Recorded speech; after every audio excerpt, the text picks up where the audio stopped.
his breath. Watch us on YouTube, Facebook, and X. You need 15 or 20 huddles to correlate with the number of cameras. Take the cameras off the field, then there'll be no huddles. Now gather around because it's time to huddle up. West left slot, 323 wide stick on one. Ready, Biller for blitz. If it looks like man coverage, I'll check. I'll go 200 yet. You got to cut and crack. Now cut and crack. Red, right, 18, Bob on one. Ready, cut him and crack. If you look at this play, what we're trying to get is a seal here and a seal here and try to run this play in the alley. We're going to tackle what we got to do. All right? That's all we're going to down to.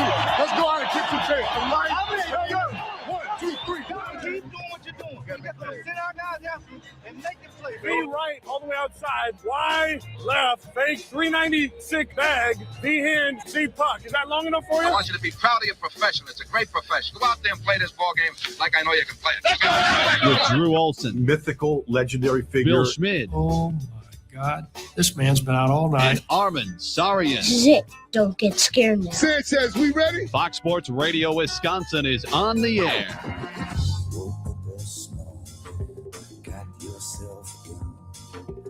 Let's get after it on this Monday. Good morning, Wisconsin. Welcome into the Huddle. Drew Olson, Billy Schmid, Armin Sarian. Good to be back in the chair after a week on a beach chair.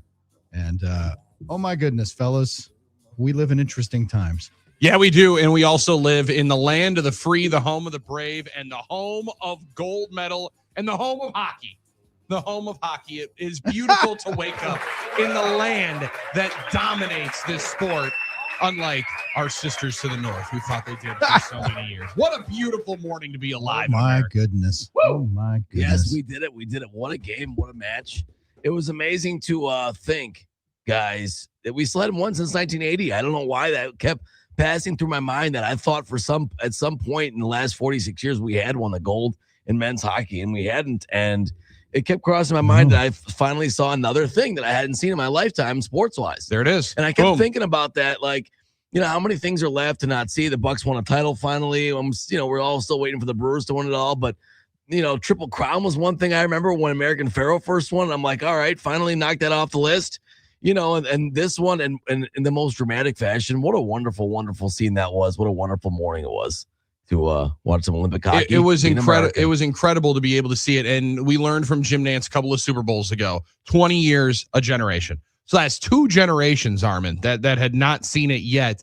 And to be able to inspire a bunch of young kids with 2 teeth missing, to Jack Hughes do that in overtime. And then another one of those beautiful moments where you remember why sports is so sweet and so awesome. And the brotherhoods are so great. While they got a Road at Night playing in the Milwaukee theaters this week over in Brookfield. Matt LePain, Brian Butch were over there on Saturday, as well as Patrick Herb and company on Friday night with a post discussion. Man, you see the Johnny Gaudreau moment, Drew, is why we love sports and why we love brotherhood. That was phenomenal yesterday. Terrific. Absolutely. It's, oh man, what a roller coaster that was. I spent last week in Mexico. Boys, I was in the lovely city of Puerto Vallarta, one of my favorite spots to visit. Probably my 4th or 5th time there. Yeah. Beautiful. Beautiful. And I left on Saturday afternoon. And I got a call Sunday morning from my cousin who was still there saying the entire city's on fire. Yeah, good thing you got out. He was a little bit hyperbolic. They put some cars on fire and some buses. Oh, that was crazy. A couple of gas stations. A bunch of cars in the Costco parking lot where I was just walking around. Like, I wasn't in the Costco. I didn't go to Costco on vacation. I walked past it. Did you go all the way to vacation and go to Costco? I went to don't get me wrong. It's nothing fantastic. Wrong. But I mean, best steaks in town. Just made me know. $1.50 hot dogs. Yeah, come on. Don't get me started. I'm going to do that. Get going on some libations. Yeah. But the Olympics were on. Obviously, Mexico, not a big cauldron of activity for the winter games, but they were on everywhere. And I got to see some of the games in passing at bars and during the day, which was cool. But I felt it was a good unplugging for me. To get away, you need unplug, be on the beach, and then to see how horrific things got within 12 hours of me leaving. It was, it's insane. I just see, like, I was just there yesterday. You were the meme. Yeah, that's bonkers, I was man. there. You got out in time. I got out while I could still use my TSA pre-check, although that didn't work in Mexico. But global entry was pretty sweet, bypassing a line in Chicago at O'Hare. Yeah, that makes it nice. Then I had one of those nights where bad experience, the weather started to screw things up, and shout out to our friends on the East Coast who are getting crushed right now, enjoying a snow day for the ages. a historic snow day. Yeah, I heard it was 3 inches per hour. Boston, Yeah, New York, and they're stuff. talking bomb cyclones now. So like Boston, Philly, New York, all getting like between 1 and 2 feet of snow. I probably should have looked and seen that. Millions of people. I heard on Ben Maller. Ben had a plow truck driver on. So that's going on. But I was going to complain because there were some flight cancellations, some delays, get into O'Hare. And Armin, I know you've That's ranted everyone's favorite thing. about American Airlines. Yeah. I'm so anti. And Doug had problems too, by the way. Oh yeah, he had problems with American too. I'm not one of those guys that reflexively hates everything about Chicago. You know, I still consider Greg Council to be a friend of mine. Mm-hmm. I have not just sports. You mean like the city? Yeah, the city, things. right? It's like the sports teams. Nice Armin, you have some ties down there as well. Yeah. But the one thing I will say that I hate with the fire of a million suns is O'Hare International Airport. Yeah. There's no question about it. And that leg, it's always such a worthless leg because it takes you longer to taxi and stuff to fly from Milwaukee to Chicago. It's forever. Than it does to drive. Mm-hmm. Right? It's brutal. And I try to avoid whenever possible connecting through O'Hare.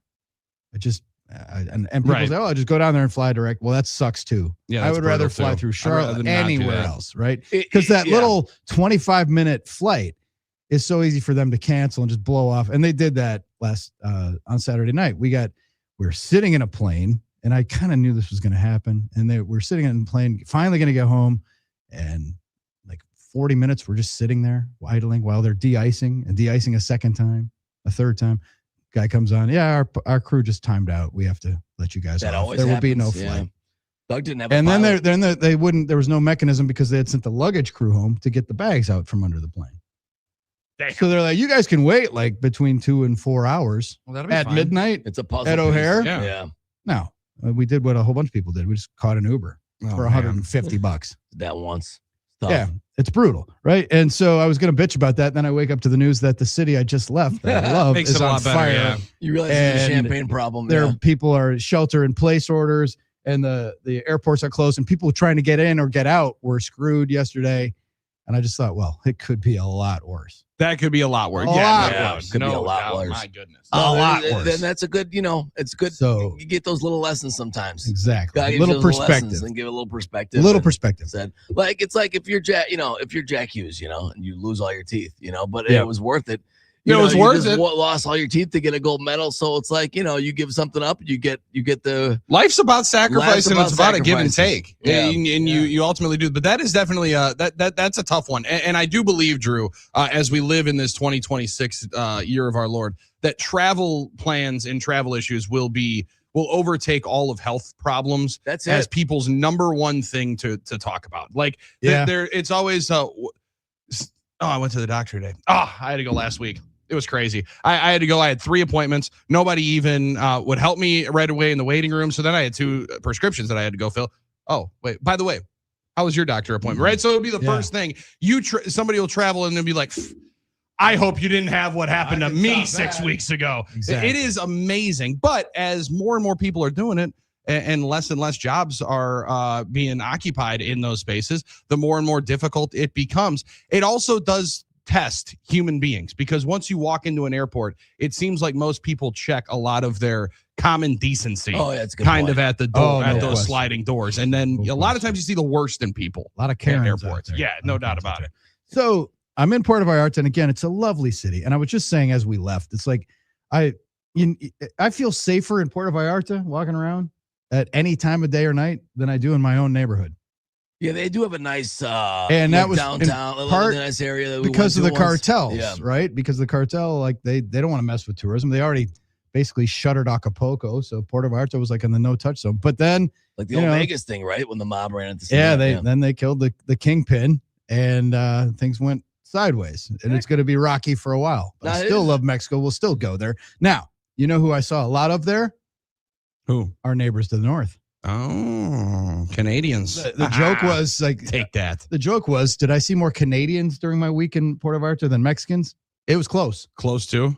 And they weren't burning too. They weren't too thrilled about, they were into the curling, and they weren't too thrilled about the result of the women's gold medal game, as you can imagine. Yeah, they lost. lost. And then I was home for yesterday. Yeah.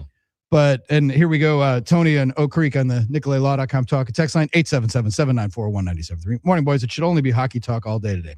I don't know about that because I still got to get you guys' thoughts because I missed the Rich Bisaccia dismissal or departure. Mm-hmm. Yeah, which is an interesting one. Bucks, we got some college hoops to talk about, so it's not going to be all hockey. But it does feel, Drew, and we talked about it on Friday when we started the show, that this could be a turning point for the sport. Because while we are going to talk about the Bucks and there's stories every single night of people paying thousands and thousands of dollars to go and see their favorite players, their favorite athletes, fly internationally like you did, maybe to go see a Luka and LeBron Lakers Celtics game, and the best players are always sitting. And then yesterday you wake up and watch one of the young stars of a sport get his teeth knocked out, and 15 minutes later win a gold medal with a snipe shot from inside the blue line. Like that is.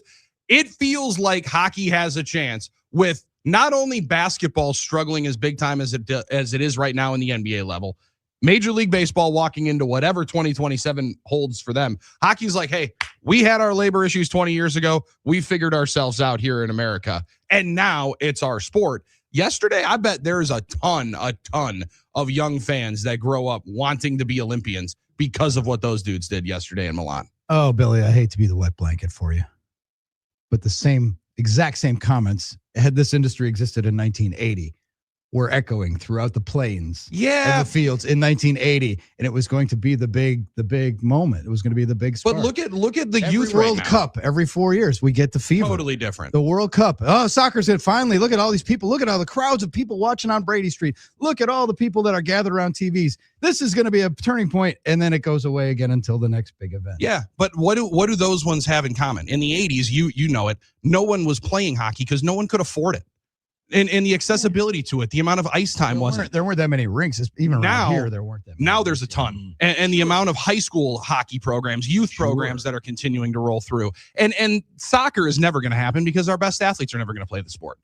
But when you talk about into hockey moms and a lot of football moms, I know a lot of people that are thinking hockey's safer game than football because you don't check until you're into college area, and they take care of kids so much into the development programs. I totally get it, Drew, and we have seen it.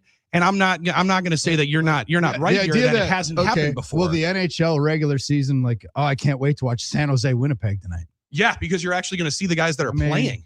I think you're actually going to see the guys that are playing, unlike yesterday, the guys that aren't playing in the NBA. It's the nationalism, it's the jersey, but they're also now on every night, Drew. And again, in my age, and the one that you're talking about, the last 20 years, they weren't on ESPN because they had no rights deal. We never saw them on They TV. had no TNT Turner deal, and they had no NBC deal until the early 2010s. Fox picked them up finally in the late 90s. Fox picked up a little bit. Yeah, but I mean, into the 2000s, it was barren. Yeah. There was none. You wouldn't even see highlights on SportsCenter the next day as to the 15 games that happened the night before. Now they're on national television 4 nights a week.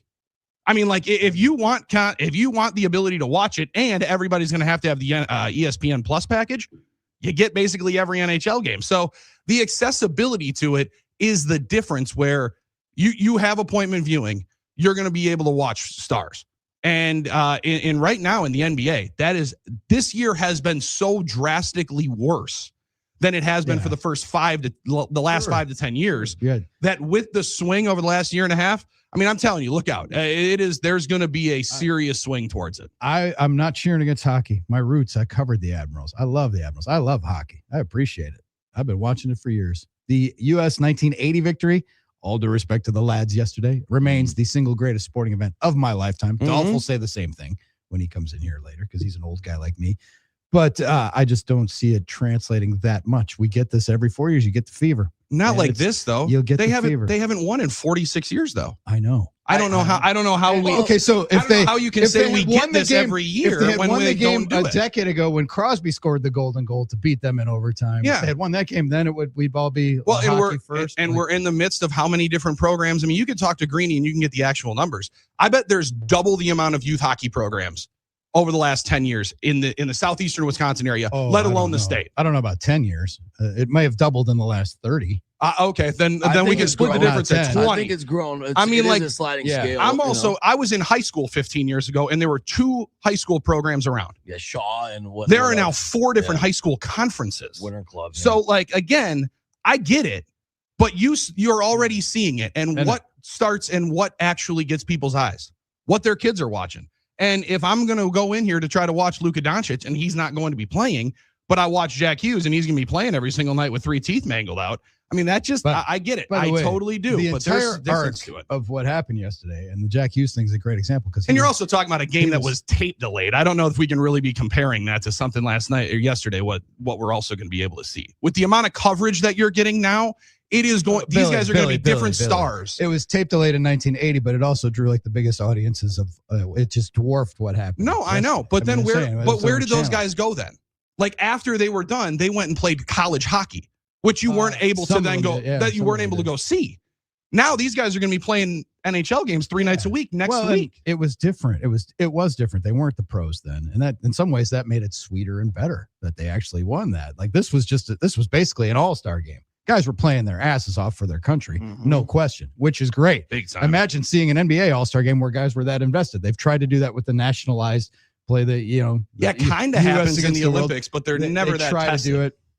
Never that tested. But again, I'm not rooting against hockey, but I don't think there's going to be this giant swell of people are into hockey now. It's just, it's not. I don't think it's going to be a drastic. It's never going to overtake NFL. But I think nothing's going to. It's relative, right? It's a sliding scale. I think there is an energy to it. But to continue though, the Jack Hughes thing, he was almost the GOAT when he took a penalty in the third period. Oh yeah, he was almost, and I don't mean GOAT greatest of all time. I mean guy who lost the gold medal. Can't go in the box. That was that was not smart. No, he ended up sniping and winning.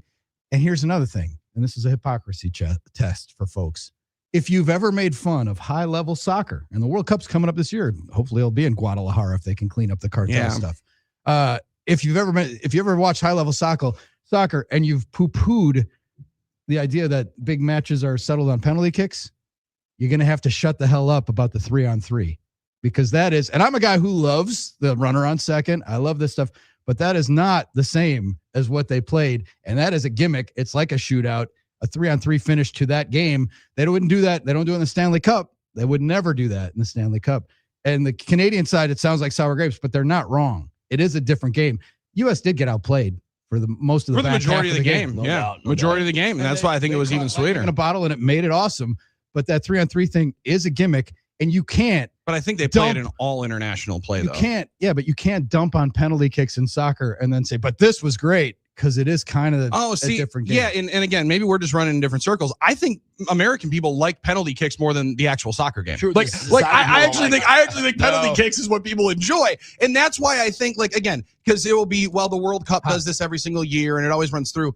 Yeah, but it's still so much slower. Right? Like attention span for me I understand the strategy part, very much similar, right? Yeah. Now just slice the amount of people in half, but the intensity and the quickness and the speed of it is just so much different for our attention span right now compared to soccer, where again, it is gimmicky and it was wild. It was definitely crazy to see how quickly they fly. I think it's only 5 minutes in NHL overtimes for 3-on-3 compared to the 20 that they were set to play yesterday for it. AHL's the same. But it makes it a lot of fun to watch. If you want to see the guys at their top end skill, To me, it's very similar to the putting the runner at second to accelerate things, because nobody needs a 15-inning game. And with TV, they don't need hockey games that stretch out and delay the other programming, right? It's like they don't need, they want to keep it contained. And there's a constant I get the reasoning scoring threat, but it is a bastardization. And I'm just saying, be consistent, because the same people who say, oh, what a joke, you play for 3 hours and then it's penalty kicks. What do we have a basketball game where we have a three-point contest to settle instead of overtime? That's a joke. Those same people got to check themselves, because that was different too. That's what I'm saying. I mean, be consistent. Yeah, I mean, listen, I'll be consistent it this way. I think the NFL needs to adopt one. After we can't have the 40-40 game in Dallas. Now, we would have lost, right? We had no chance in this one. Field goal kickoff. I mean, you start 3 kicks from the 55. However much you're netting, boom, we're backing it up to the 60. What about we need to be ending games in time? Yeah. We can't be having these games ending. What about 5 2-point conversions? I mean, they're sort of like that in college. And when you get to the the 2-point, it's the sudden death 2-point conversion one. Now the coaches, though, Armin will say, we only have 4 2-point plays. So develop some more. We can't. And we got practice, and we only have so much time. That's why I think the game that is not settled by kickers as much. Again, like hockey, how many one-on-one breakaways do you get? Maybe 2 in a game, Right? Maybe 3 in a game. That decides it. Penalty kicks. Do you maybe see 1 in any single game? Then we line it up with 60-yard field goals, and that decides. Yeah, that's why I don't have a problem with it, because at some point every game has to come down to something like that, and you can acknowledge that, like, you might not see the best. The debate would be, well, are you deciding what team is better based on that? No, but that's how sports goes. Sometimes it becomes a coin flip type situation, and that's just the way it goes, and that's what decides a champion. I mean, if you're just gonna, this is not boxing. We don't vote at the end of the game who wins. Or college football. They do in in some 80s. sports, like figure skating and stuff. Figure skating, yeah, which can be corrupt. But that's the reason we do these things, right? Is That's because right. it's decided on the field, and that is correct. especially with soccer, you have to do it at some point because scoring is so rare. So 877-794-1973. You guys are gonna have to catch me up on everything I missed locally last week. I did watch some basketball yesterday. Thankfully, the Badgers were on up against the Bucks. Yeah, at least there was one good one. And yeah, a nice second half too. I didn't get to. I watched the Brewers first. for about an inning on my phone because I didn't know where else to find it.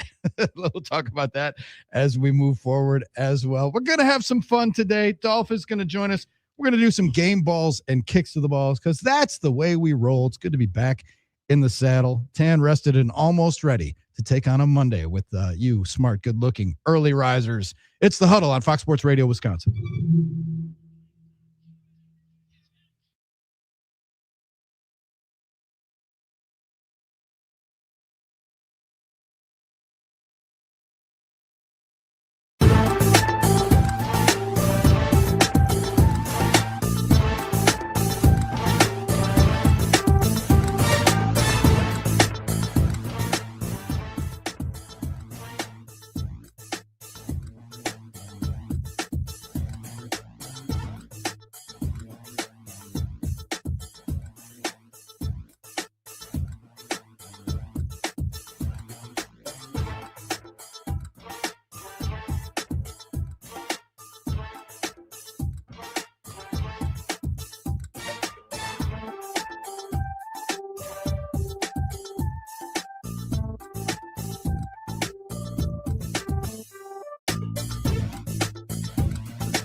Monday edition. Let's get after it. Shaking off the rust after a week off, baby. Tacos and tequila, nothing better than sun. And again, check yourself because Mexico isn't just run by cartels and awful. I had a great week in Puerto Vallarta, one of the most beautiful cities. I love it there. The people, the food. My cousin's been going there for like 25, 30 years. He has like a PhD in PV, he likes to say. And he was a great tour guide. My boy Johnny Vegas was down there with his lovely wife. They're still hunkered down. Nice. Hoping the best for them. But it was an unbelievable, incredible week. And then we come home and find out that it's melting down over there a little bit. And no HOA police over in Puerto Vallarta. Yeah, you missed that whole scenario. scenario. You missed that situation that we saw last week. You guys going to have to catch me up on all of that. Well, it was everything I missed. It was Tuesday, and we opened up the show from the hills down in Fort Myers as then we encountered Del Boca Vista. Right, basically, just wait because it's Jack Kloppus got mad because as all of a sudden I started realizing that there was somebody yelling at me. It wasn't Armin trying to yell through a talkback into my ear. It was a gray-haired buddy down to my right who had somehow gotten some kind of a pool noodle or a rake or something and had gotten a couple of rattles in on the cage as I'm outside on my parents' little lanai patio out in Florida because it's Florida, right? Lanai, so you have to have the term. screened-in porch. I think that's the law. Almost a prerequisite. So that's where I decided that we'd do it and keep the kids asleep and everything. Try not to wake them. You're waking the whole complex up now. You're waking everybody up this ball. You did it yesterday, and now you're doing it again. No, it's not going to happen. Go inside. Wow. Okay, buddy, let's calm down. Calm down. We'll be okay. I gave him a thumbs up. So we then, rolled through. Then I realized that for the next hour and a half, my security detail, which was my parents and my father, was running a lot of interference back and forth to be able to make sure our Tuesday show was able to finish. Okay. We then had a slight hearing that potentially settled out of HOA court on Tuesday afternoon. Right Boca Vista, That then relocated our program on Wednesday to a very public area into their little clubhouse commons. We were able to settle things down. We did have security detail all of Wednesday because there could have been something that potentially went down. Woo. We flared some stuff up on Tuesday. We got into some stuff in Florida that we did not anticipate we were going to. So everybody up the community down there. Yeah, everybody at the villages got to experience what we did at the flop houses at the draft when Zay fired up the mics at 5:55. Basically. And I didn't rip any I didn't rip any of those vocal ones out, but apparently they didn't like our version of game balls and kicks to the balls. No, Billy was really fighting it, and we got through it, Billy, thankfully. And then that's amazing. The fact that you did improve backdrops, I'll say that when you went down to the common area. That is fair. I'll give because we're going to debut game balls and kicks after 6:00, but I will give the first game ball of the day to you guys because I have a show to come back to. Thank you for keeping it between the ditches, and to Hunter Baumgart for sitting in. First guy ever to host a show where he voiced the Open and then got to sit in as a host. So young Hunter getting some stretch, and I guess Luddy sat in while you were flying one day. So Luddy gets a pop today. Yeah, Luddy came in on Thursday. Hunter actually broke some news. That was the first time he's done the morning show in radio in his illustrious career. Holy cow! Right, like it made sense that he hadn't done it here because he wasn't getting off the afternoons, right? Like he did, there was going to be some serious problems. But like I had figured in the UWL days, I thought that he had got there. I thought some of his lacrosse days he didn't know. That was the earliest rise for Hunter, and he rose to the occasion. Not only waking up with every single day, then also during the week hosting the Hunter Baumgart show on, I believe, Tuesday night with the Brewers News. Armin, was that Tuesday or Wednesday night? Yeah, I'm trying to think if it was Tuesday night. I Hunter went live for about an hour and 15 extension. minutes. Dropped a little bit of Brewers knowledge. Yeah, it was phenomenal. So stuff. I go away. Murph gets extended. No shock there. Bisaccia leaves. Shocking only because of the timing. We'll talk about wording, right? All of that as we move forward. 877-794-1973. Since he's awake and wants to talk to us, Thomas in La Crosse is on the NicoletLaw.com talk and text line. Thomas, welcome. Morning, Thomas.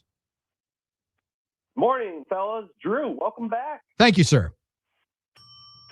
How was that beautiful humidity Wasn't and humid, sunshine out. 85 What- degrees, perfection. Oh. I could not. Oh. You had it at the right It was time. perfect. We're Walking perfect around at time. night, the weather was perfect. You could wear a long sleeves if you wanted to. You could be comfortable in pants if you wanted to, but shorts was for us. That's Cheesers. perfect. Yes. It was perfect. That's Oh the my perfect vacation It's like, temperature. yeah, 85 during the day and 67 at night, 66 at night. Perfection. I just, Pristine. yes, Pristine. highly recommend. What do you got for us, Drew. Thomas? Yeah, of course, brother. I got you. First off, I want to say you'd probably want to be down in the Cayman Islands where my parents are right now. It is 82 degrees down there with a UV of 10 as well. I So, got how married in the about that? Cayman Islands. If you're- Been the Caymans 3 times. Did you Love it. actually? Yes, indeed. Hell yeah. Oh, Indeed. I'd love to go down one someday. But anyway, yeah. So obviously the Olympics. Huge congrats, by the way, to the USA men's hockey team for winning gold. And here is my strong hot take. I guess you could call it hot take Thomas here. Let's hear it. I believe personally that Team USA, yeah, this could be my new on-air name too if we want. Team USA winning hockey gold.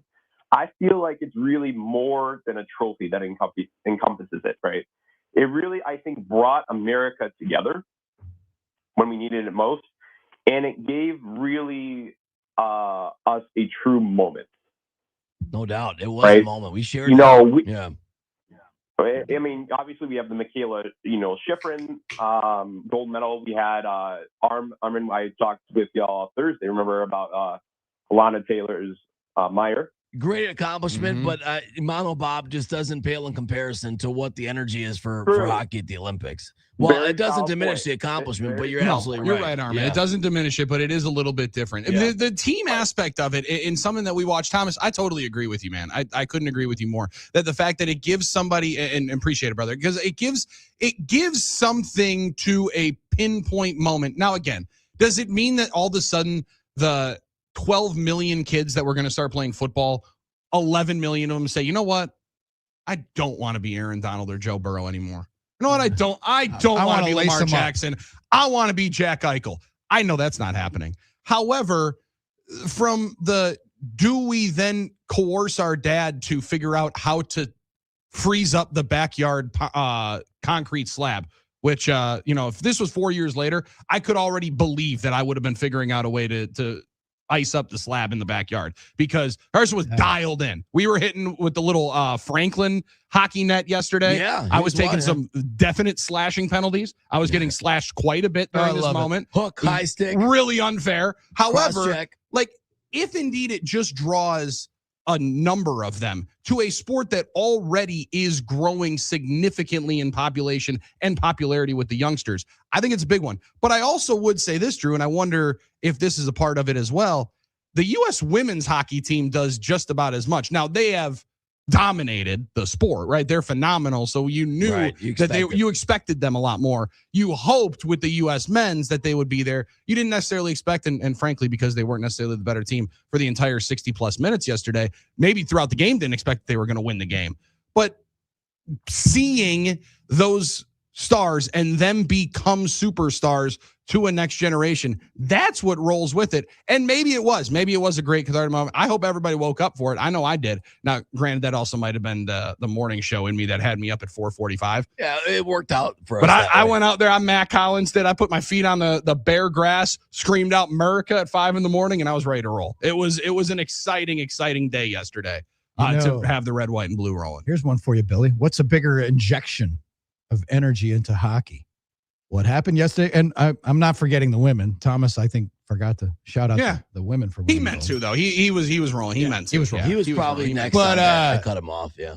I might say that in some circles, the massive hit that is heated rivalry is helping soccer as much as what Or hockey, happened. hockey, maybe. Yeah, 100%. There's no hockey, yeah. question. I mean, 100%. Heated Admirals- rivalry has opened some people's eyes to hockey. let me tell you, Yeah, Friday night at the Admirals game, they had a hockey romance night. That was the promotion. that. There were so many, and I'm gonna just say it. There were so many middle-aged females at that game. I could not believe my eyes that were lined up to meet authors to talk, about the books. It was romance novel night. There were sections full of people. It was incredibly long lines and energy to go. So that there is an aspect of that too. I mean, no doubt.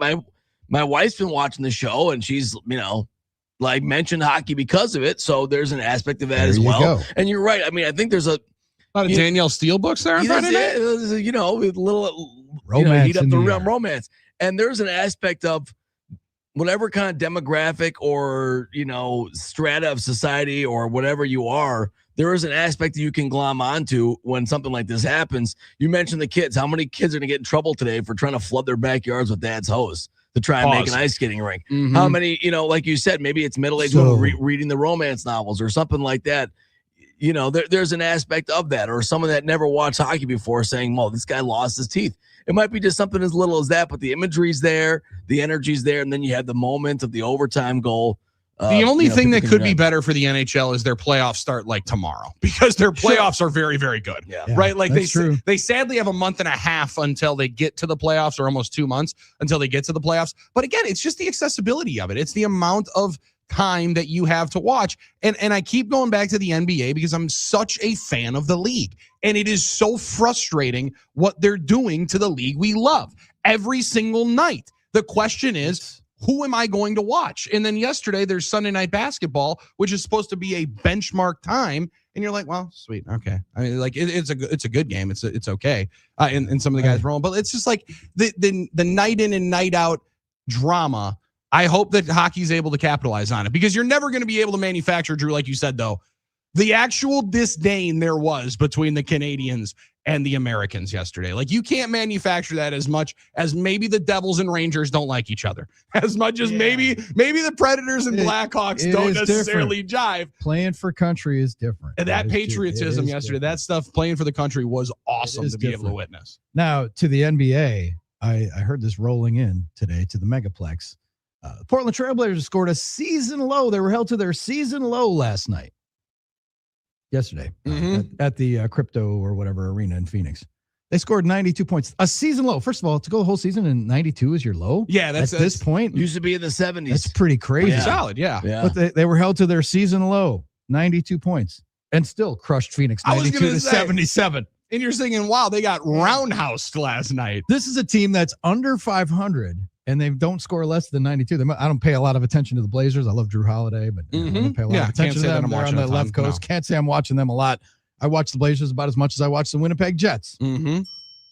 But for them to score 92, have that be a season low, and still win going away, oh my! By the way, the Bucks game was just abominable yesterday. Just horrible. Yeah, they got wrecked. They got wrecked. The winning, I think the momentum. Hey, 6 of 8 though. I'm just 6 of 8 though. All right, and 1-1 since the All-Star break. It got screeching hauled yesterday. And you're right, Billy, and that's just another thing. And I hate to be the wet blanket, but now we do have to wait for the Stanley Cup. And will there be an uptick? I'm going to bet the under, but it'll help. But the idea that hockey's going to take over and stake a claim because of this, I heard that before. I heard Dippin' Dots is the ice cream of the future. I heard soccer, every World Cup, soccer is going to be huge. Look at the numbers. Look at the participation. By the way, your kids got to play soccer because it's the law. Both of you guys, your kids got to go play soccer. And it's the gateway to a lot of other sports. It's good for footwork, good for conditioning. Maybe, Drew, maybe it's just because I'm with the Admirals and I see the amount of youth that are already playing it and rolling through. There's always going to be soccer clubs. There's always going to be excitement. At no point are the best 8, 9, 10-year-old athletes in America saying, you know who I really want to be is a soccer player. I really want to be Mbappe.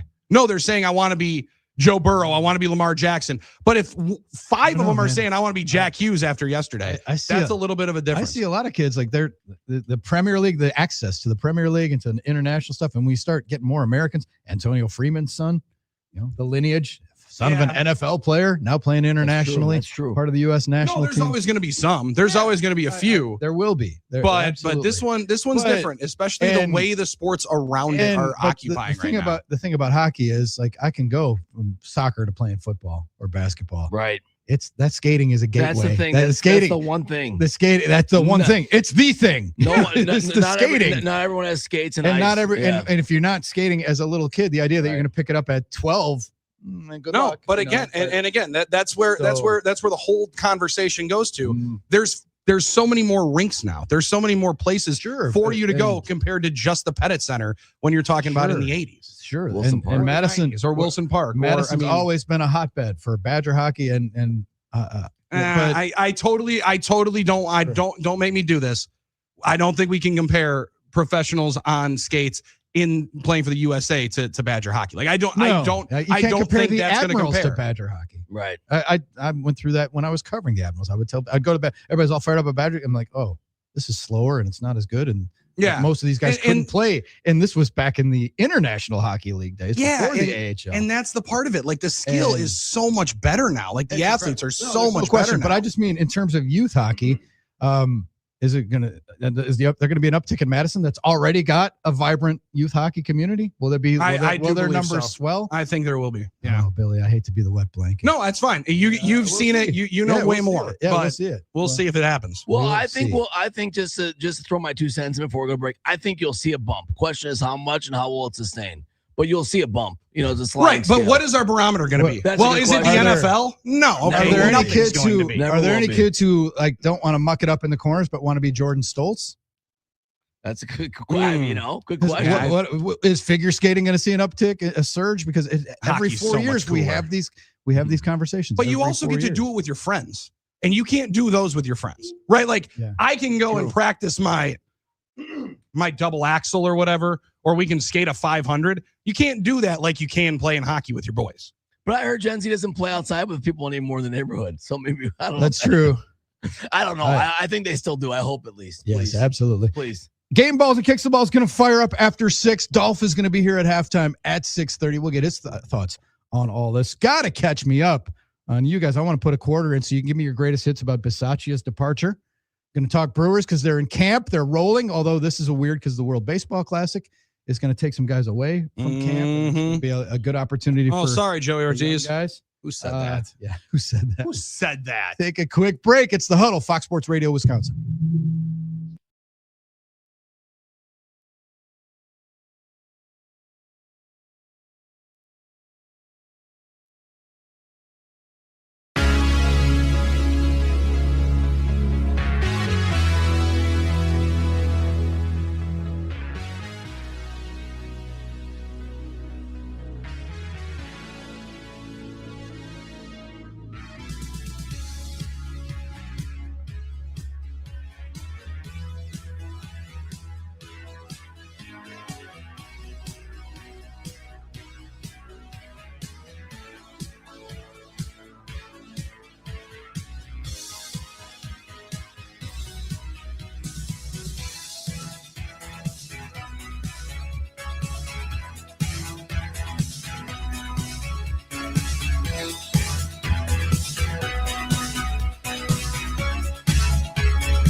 We're huddling up on a Monday in the good land. Drew, Billy, and Armin bringing it to you. The Huddle, Fox Sports Radio, Wisconsin, 920 Milwaukee, 1070 Madison, everywhere on the iHeart app, YouTube, Facebook, X as well. NicoletLaw.com talking text line 877-794-1973. Couple of fun ones here. Game balls and kicks to the balls Monday. What do you got on the text line there, Billy? Tommy in Sun Prairie, still hard to get into hockey without an NHL team in the area. Spending 12 plus hours in ice rinks across the state every weekend for youth hockey. No thanks. Probably steering my kids away from that. Will prefer to be outside watching youth baseball in summer months as my kids grow up. Well, that would be one of the two. And again, I think they're different, right? Because I believe one plays in the summer, one would play in the winter. I was going to say, you can't sit outside. I do believe you could do both. I think you could probably play both. I was just going to say, can't you do both in the summer? It's either that or a screaming gym with, I don't know, like with dance or volleyball, with basketball. You're going to be sitting like most likely you're going to be too. doing something on a bench for 12 hours. Yeah. Ask people who spend a lot of time in pools. Yeah, right. Swimming parents. Also, either way, all you're hearing is whistles. Oh, yeah. A lot more humid too, and either way will be expensive. That's just the reality of it, no doubt. And either way, you'll be traveling to like Cincinnati and Louisville and Timbuktu to go to play the team from down the street. You've never been to Albuquerque more in your life than with youth sports. Don't get me started on that. So it's all what usually it's going to be. He says what he's steering away. It's going to end up being what your child likes or what is accessible to them or what they end up playing. But it might be both. I got news for you, Tommy. It might be both. Hockey and baseball. 100%. And again, maybe it's also potentially steering, my youngster towards it just because I'll be investing on it a lot more every night because you know who's playing. Like, again, that just comes to what you can expect. I like Janney and Appleton. The hockey was awesome. But the sour grapes from Canada really ticked me off after. Yes, 3-on-3 is not ideal. But both sides had to play it. Both sides had the same opportunity. True. We won. You didn't. Don't make it about the rules. Be a good sport and congratulate the winner and shut up. Now, they were good sports. I did think they were good sports because everybody had to get, and Armin, you've been watching these, cover to cover, so I apologize for just tapping in now and having the hot take. What's the stuffed animal they're getting? That's so why funny are they getting? Why do they have to get a Beanie Baby? After they get the medal should be silver medal around. I had a 15-minute convo about that with Lauren. It's so funny because a lot of Olympics had their little prop of their mascot to give. It's not different than any other Olympics. This just happened to look funny because it was after the medal. You're giving all these guys just a stuffed animal, and they're all like, "What do I do with this?" But either their kids are gonna get it, or, and I'm gonna be honest with you guys, this is the way I'm thinking of it. Those will be very valuable memorabilia one day that they're going to sell. It's going to show up at Golden Auctions or one of these things. This was Jack Hughes stuffed animal, but they're looking at this thing like, what the heck do I do with this? I was looking for the first guy to just throw it at the other guy. Well, they were enjoying. The Americans were enjoying that part of the ceremony. The Canadians were the one that looked through like, okay, you really going to give me get this me right off the ice as soon as possible. Why do I have to hold this stupid animal? I did give Connor McDavid a lot of flowers. My man had to wait. Connor McDavid had to wait for that guy to go through the entire line for the medals, the entire line for the Beanie Babies, and then say, "Thank you, I appreciate it, thank you." Yeah. Thank you. Classic. It's just like right at the end. They still had to be as classy as possible. That was good. I honestly didn't hear too much sour grapes. I think that maybe there were some fans. I thought they handled it well. It's heartbreaking. It's heartbreaking, and they're going to be salty knowing that they outplayed the U.S. a lot but couldn't get it done. That's on them because we had the better goalie, obviously, and that's part of playing somebody. Connor Hellebuck was a madman. He was MVP. Yesterday. But, of course, they're going to feel a little bit salty about it. And that's just the reality of it. And I do love I think that's my favorite. Connor Hellebuck, American hero. Now we'll go play for the Winnipeg Jets coming up next week. And he won't get booed off the ice, I assume. Funny, so funny. His home fans might not be happy. There's going to be some home fans that are not going to be pleased when he returns in between the pipes next week. That added the spark to it. Yeah. And whoever, I think it was Brady Tkachuk when the president called and I think he was the guy that screamed, close the northern border. Dude, you play for Ottawa. You play for Ottawa. Not the smartest thing to say in the heat of glory. All right, we're off and running. Game balls and kicks the balls coming up. Dolph joins us at 6:30. You're hanging out with us today, and we're glad. It's the Huddle on Fox Sports Radio, Wisconsin.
Good morning, Wisconsin, and welcome to the Huddle. I'm all for someone huddling if you have something to say. It's time to wake up and talk about the teams you love with the guys you love. It's just about getting the group together. I need you, you need me today. Let's keep touching each other. Let's make sure we feel each other.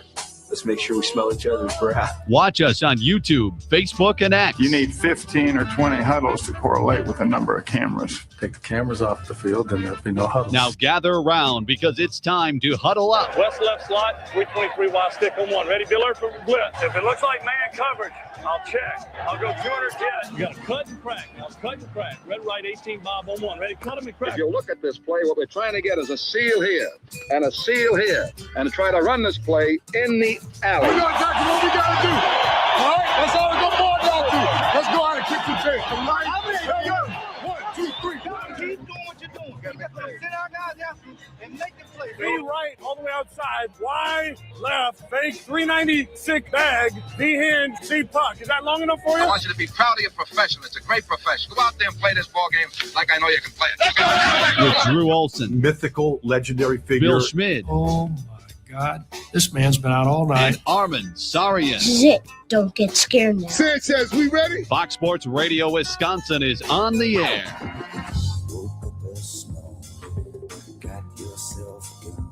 Dominating the airways and interwebs on a Monday in the good land. It's the Huddle.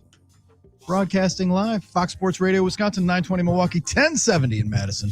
Everywhere on the iHeartRadio app. Streaming live, Facebook, X, and of course, YouTube. And anywhere else we can stream. We got to find a way to get on LinkedIn. LinkedIn might be streaming. Discord. The kids are always talking about Discord because then we can start talking about chat, and we can start addressing our friends as chat instead of individuals. We just call it chat. What's happening here now, guys? Chat. This is crazy. I do believe you have to either be on Twitch or Discord to be able to do that. So maybe we'll fire that one out. Got to fire up the younger demographic. Absolutely. Reach us, any demographic. On the NicolaLaw.com talking text line 877-794-1973. We've been talking about the U.S. Olympic hockey victory and both victories. Gold medal, overtime game winners. How sweet it is over Canada. It's sweeter than their maple syrup. I was telling Which Billy is good, by the way. off the air. It's like Vermont is way better. If I'm a Canadian hockey fan, put yourself in the other team's skates for just a second. That's a gut punch. It's your sport. Yeah. You lost both men's and women's games in heartbreaking fashion after controlling play for much of the game. Oh, it's a beautiful losing thing. the 3-on-3 tournament. And that's probably why they're going to roll their eyes the most, because they think they should have won. But what's the bigger travesty, that they lost this Olympics, like that, that they didn't win the gold, or that they haven't won a Stanley Cup since 1993? That one. But then you could argue it away by saying, oh, well, that's professional and doesn't really count. And they only get what? They got own. 6 teams, I think, in compared to the 24, whatever it is. They have more than that, don't they? 6 or 8. I'm going to start counting them off now in my head. Edmonton. Vancouver. Work your way from west. Ottawa, Calgary. Toronto, Calgary. Did you say Edmonton? Yeah. Montreal. That's 6. There's maybe. Did you say Toronto? Toronto, I think so. Ottawa. Yeah. I think so. So yeah, it's like 6 or 8. So I mean, it's close to the quarter of the league, so that they've got plenty of chances, and they just can't get it done. Listen, it's tough. It's almost like a Connor McDavid. Maybe always a bridesmaid, never a bride.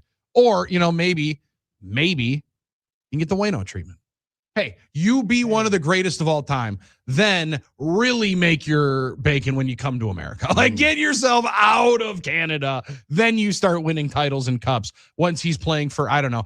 He's probably going to have to play in Florida, though, Drew, because that might be the greatest difference is that it's Canada's favorite sport. Florida's won what, the last 5 cups? So crazy. Because I think Tampa won 3 and now Florida's won 2.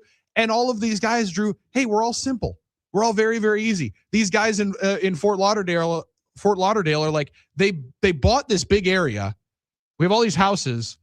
We take a golf cart to practice. There's no income tax, and it's always hot. This is kind of nice. Yeah, this is kind of nice so instead of being able to be up in Winnipeg.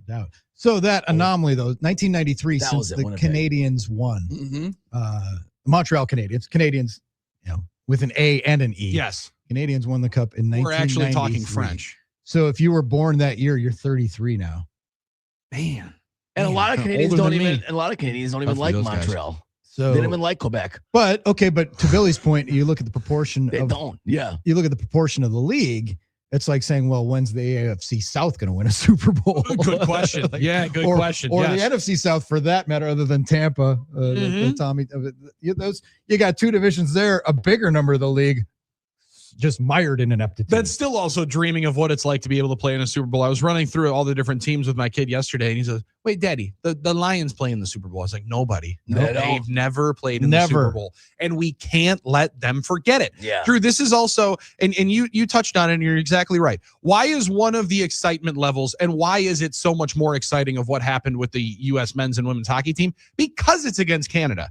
Against a rival that is a rival that I don't think we like to talk about as a rival. Is that fair? Like they almost get the Detroit Lions gloves, where it's like, yeah, we know we're not supposed to like you, but you guys it's Detroit, right? Like it's Canada. They're not hurting anybody. Yeah, they got a flag out. They got a leaf on their flag. You can't necessarily be mad at them. There's a very much indifference where there should be a little bit more, I would urge, disdain. Like we have to have more disdain for Detroit Lions football and Lions fans, because they sure as hell hate you. They definitely hate the Packers, and I think the Canadians definitely might hate the US of A flag. So we need to be able to have, and I like that we have a little bit more of that rivalry. Disdain, it was always like, the friendly neighbors to the north. But that's why the 1980 thing will always overcome anything, because of the various views of prisms it was viewed through, because of the world Cold War. politics, Yeah. the Cold War, No doubt. the idea of good versus evil, the looming specter of Soviet evil that a lot of people at least perceived, whether or not it was real, but the perception becomes reality. And you just don't have that feeling ever with Canada. Although, maybe you're right, Billy. I mean, they have booed our national anthem, those type of things. Maybe you can work yourself up into a lot of frustration, but I never could with Canada. Me, it's you do end up just Canada's saying cool. sorry. Yeah, I don't, but maybe these days people have that a little bit and it adds. But in terms of a hockey rivalry, there's no question. Canada's kind of that one. They're the Yankees, however you view them, it is like top. That's why it was more satisfying winning it this way than if we would have beat Sweden or Finland, right? Oh, 1,000%. Because Canada had not played great this whole tournament, at least in probably the way they feel they should play with how deep and good their team was. Now, Crosby did get hurt, but you're talking about a team that almost lost in the they were down 2-0 in the quarters of the semis. I think that was the semis. They had to save themselves a couple times, so they weren't playing down. Crosby said way. he thought yesterday might have been their best game, Drew, and they did everything. Point. They did everything but score because Hallebuck was so good. Yeah. But yeah.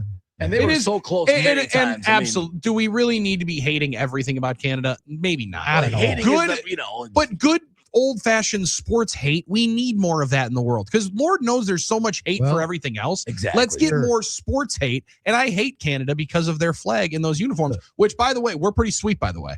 I did like that all blacked out flag or the all blacked out leaf. Interesting. That Canada. I thought their sweater was sweet. Okay. However, I like that they were, sweet in second place with a silver around the neck. 877-794-1973. Game balls and kicks to the balls, a Monday tradition on the Huddle, going way back, even before the Huddle. Good one, yes. We fire that up today.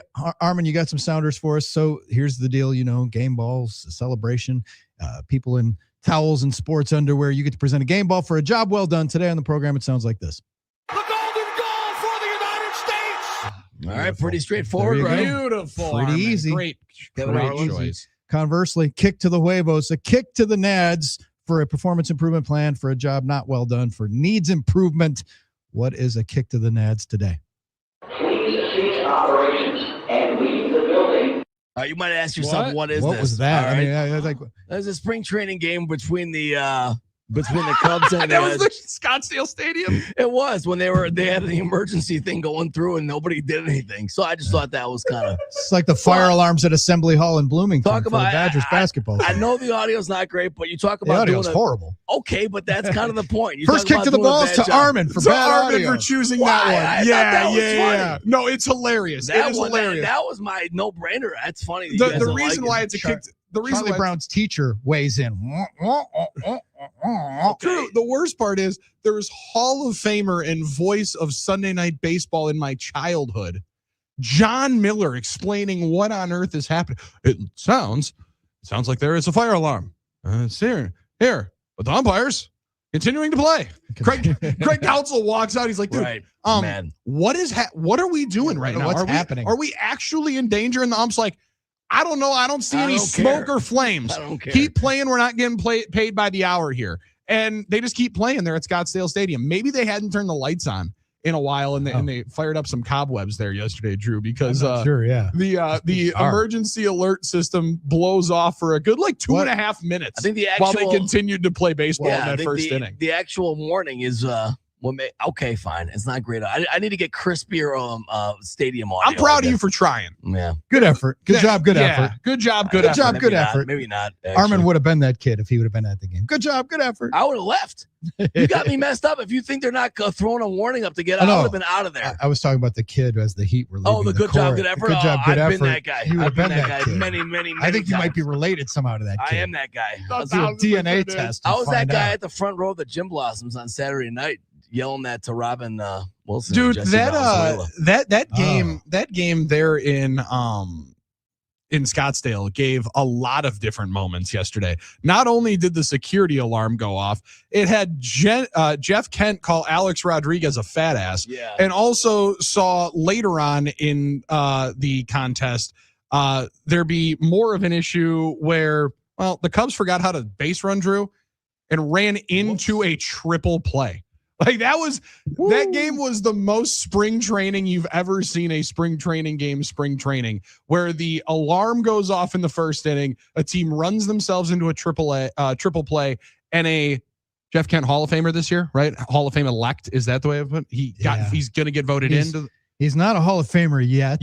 But he's going to get enshrined into the Hall of Fame, calling another Hall of Famer fat. I mean, like that had everything that you possibly could as he rifles off a horror story from 25 years ago. You covered baseball a long time, Drew. Does Jeff Kent finally take the cake as the most unlikable guy in the sports history? Or maybe not. I mean, he's up there, isn't he? Everyone says he's up that. there, but the people who think that affects people's voting status. No, I don't think it does, but well, he wasn't nice to the writers, therefore, maybe like Kurt Schilling. No, he was borderline anyway. Is he a prong? Yes. But you still vote for him if you believe in him. I always did. Jeff Kent, car washer, right? That was how he hurt himself. Washing his car, not doing a wheelie on a motorcycle. Don't forget, right outside Scottsdale Stadium. Yeah. He's the guy that says people should be throwing at people's eyes and stuff like that. Now he's upset about A-Rod taking him out. Go back and look at the play. It was a pretty basic play. Yeah. It's just Jeff Kent was.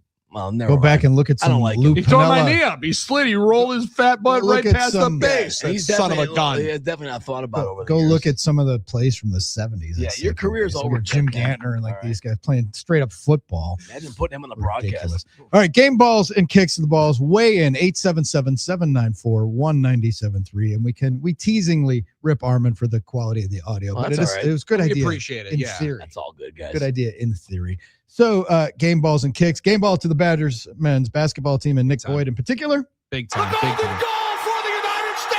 That good effort, good job last night with a pesky Hawkeye squad. Yeah, in one that, listen, they didn't play their style of game, did the Iowa Hawkeyes. They wanted that game to be played in the 50s or 60s and was, 44-42 at halftime. So that credit to Iowa being able to pick up the pace early. They just couldn't run with Wisconsin later, and it was a good test of, is it easier to speed a team up than slow a team down? Drew, you mentioned Nick Boyd, and it is a huge shout-out. It's also another game ball to Greg Gard. As John Rothstein calls him, the silent assassin, the silent portal assassin. He's done it again. They did it again. It's remarkable how you are able to find one of the most impactful scorers in the portal when Boyd was kind of sought after. I guess I don't remember the full chat room and message board breakdown of his recruitment. People obviously knew him. He played in the Final Four. He had been around and he had been a potent scorer in college hoops, but I don't know that he was the 1, 2, or 3 most coveted portal prospect that there was this year. Just like Tanjay, just like AJ Storr. I don't remember them being tops of the lists or anything. Tanjay, definitely not. He was hurt the year before, right? But it's amazing to be able to pinpoint one, them walk in, be one of your most productive players. He would be your most productive player if John Blackwell wasn't in the backcourt with him as well. But for them to mesh so seamlessly together, it is really, really impressive. And Garden deserves, Drew, a ton of flowers for how he's been able to change his course of business that way. Absolutely. No question about it. 877-794-1973. Olympics, game balls and kicks, Bucks, Badgers, Marquette, whatever you want to weigh in. I really would hate to hear the soundbite again, but a kick to the balls to Toronto. Please cease operations and leave the building. That's funnier when you hear it the second time, right, guys? Kind of funnier the second time. Now that I know what I'm listening for. Bad audio.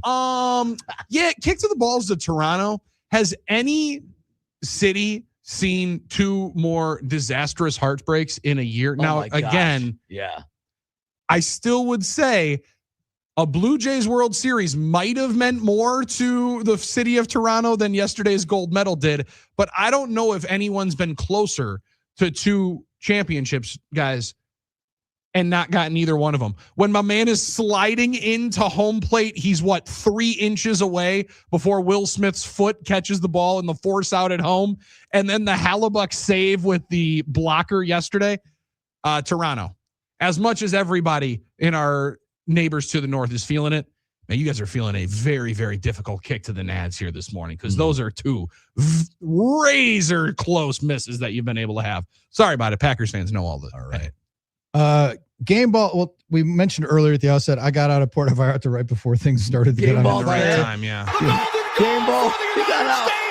Timing is everything, though. Game ball to, and this is rare, Major League Baseball. Ooh. The golden goal for the United States. Because in this wave of this international competition, Tizzy, like they're next on deck with the World Baseball Classic. And you remember how great the World Baseball Classic was? So Ohtani Trout, remember that? Mm-hmm.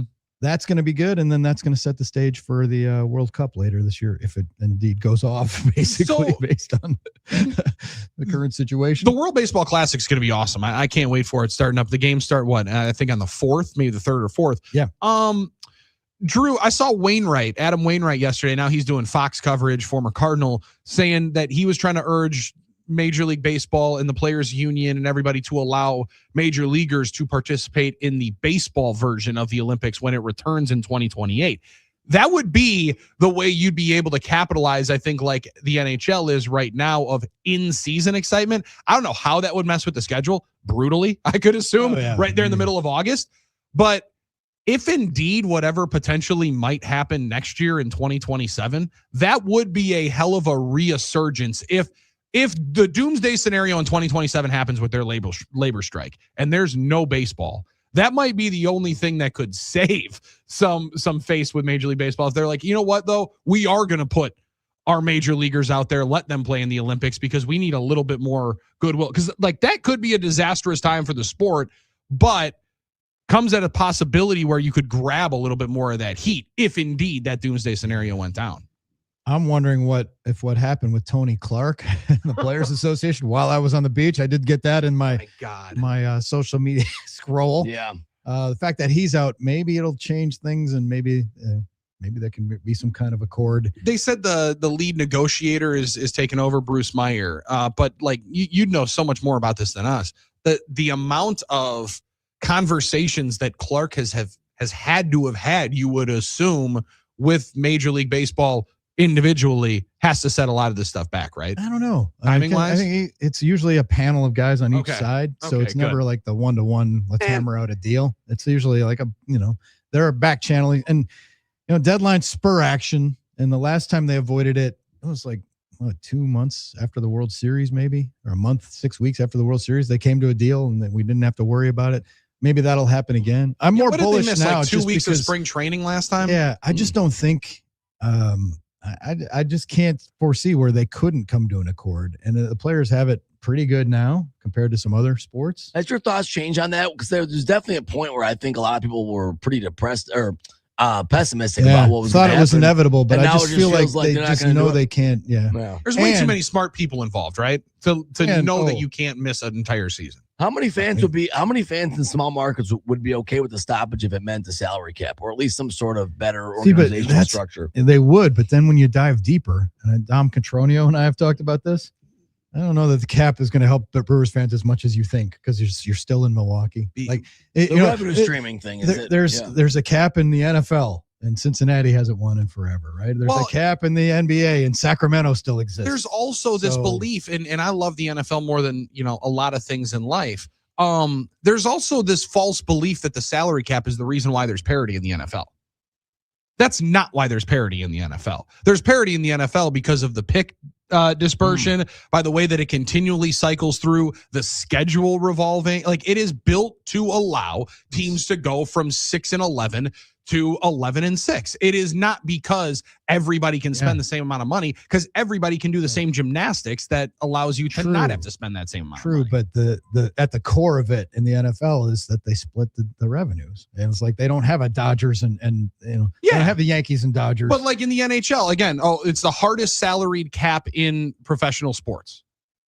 They've had 2 champions in 5 years, right? So like the idea that like the salary cap automatically means that there's going to be a lot more parity, I just don't believe that's the case. I'm with you, Drew, though. I think there's too many people with too many eyes on this and so much money at stake on both sides, where like you can quibble with certain lots in life, but the one thing you can't do is not make any money next year. Salary cap's not a panacea for small markets. It's just not. I think the reason though that Brewers fans feel it would help is because they have a lot of faith in the way their organization is run. And the thing that holds us back is an unfair system. So I think Brewers fans feel like if we just have more equity in the system, then we could finally have a chance. You know what's going to run it well. You know what's going to be really unfair though? When everybody can spend the same amount on players and not the same on coaches, and then Chris Hook gets $12 million to go somewhere else. Yeah, I mean, and your entire pitching infrastructure goes somewhere else. I think with the Brewers, Brewers, like those things are how you start manipulating it when you're a big market. and they start telling you how you can't just spend $60 million on Kyle Tucker. Hey, but we're paying a lot for coaches now. Isn't Murph getting up amongst the top earners, or is that what's the term? I say it a little bit in jest because we really don't know about any of these. But there guys. was a hot second there where I thought he was making more money than Craig Counsell, and that was a game ball for us. Yeah. We'll get some more. 877-794-1973. We're rolling into halftime. We're going to make our adjustments. Scott Dolphin's going to be in to help us from the country station down the hall. It's the Huddle, Fox Sports Radio, Wisconsin.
Halftime of the Monday edition of the Huddle. Drew, Billy, and Armin bringing it to you. Fox Sports Radio, Wisconsin, 920 Milwaukee, 1070 in Madison.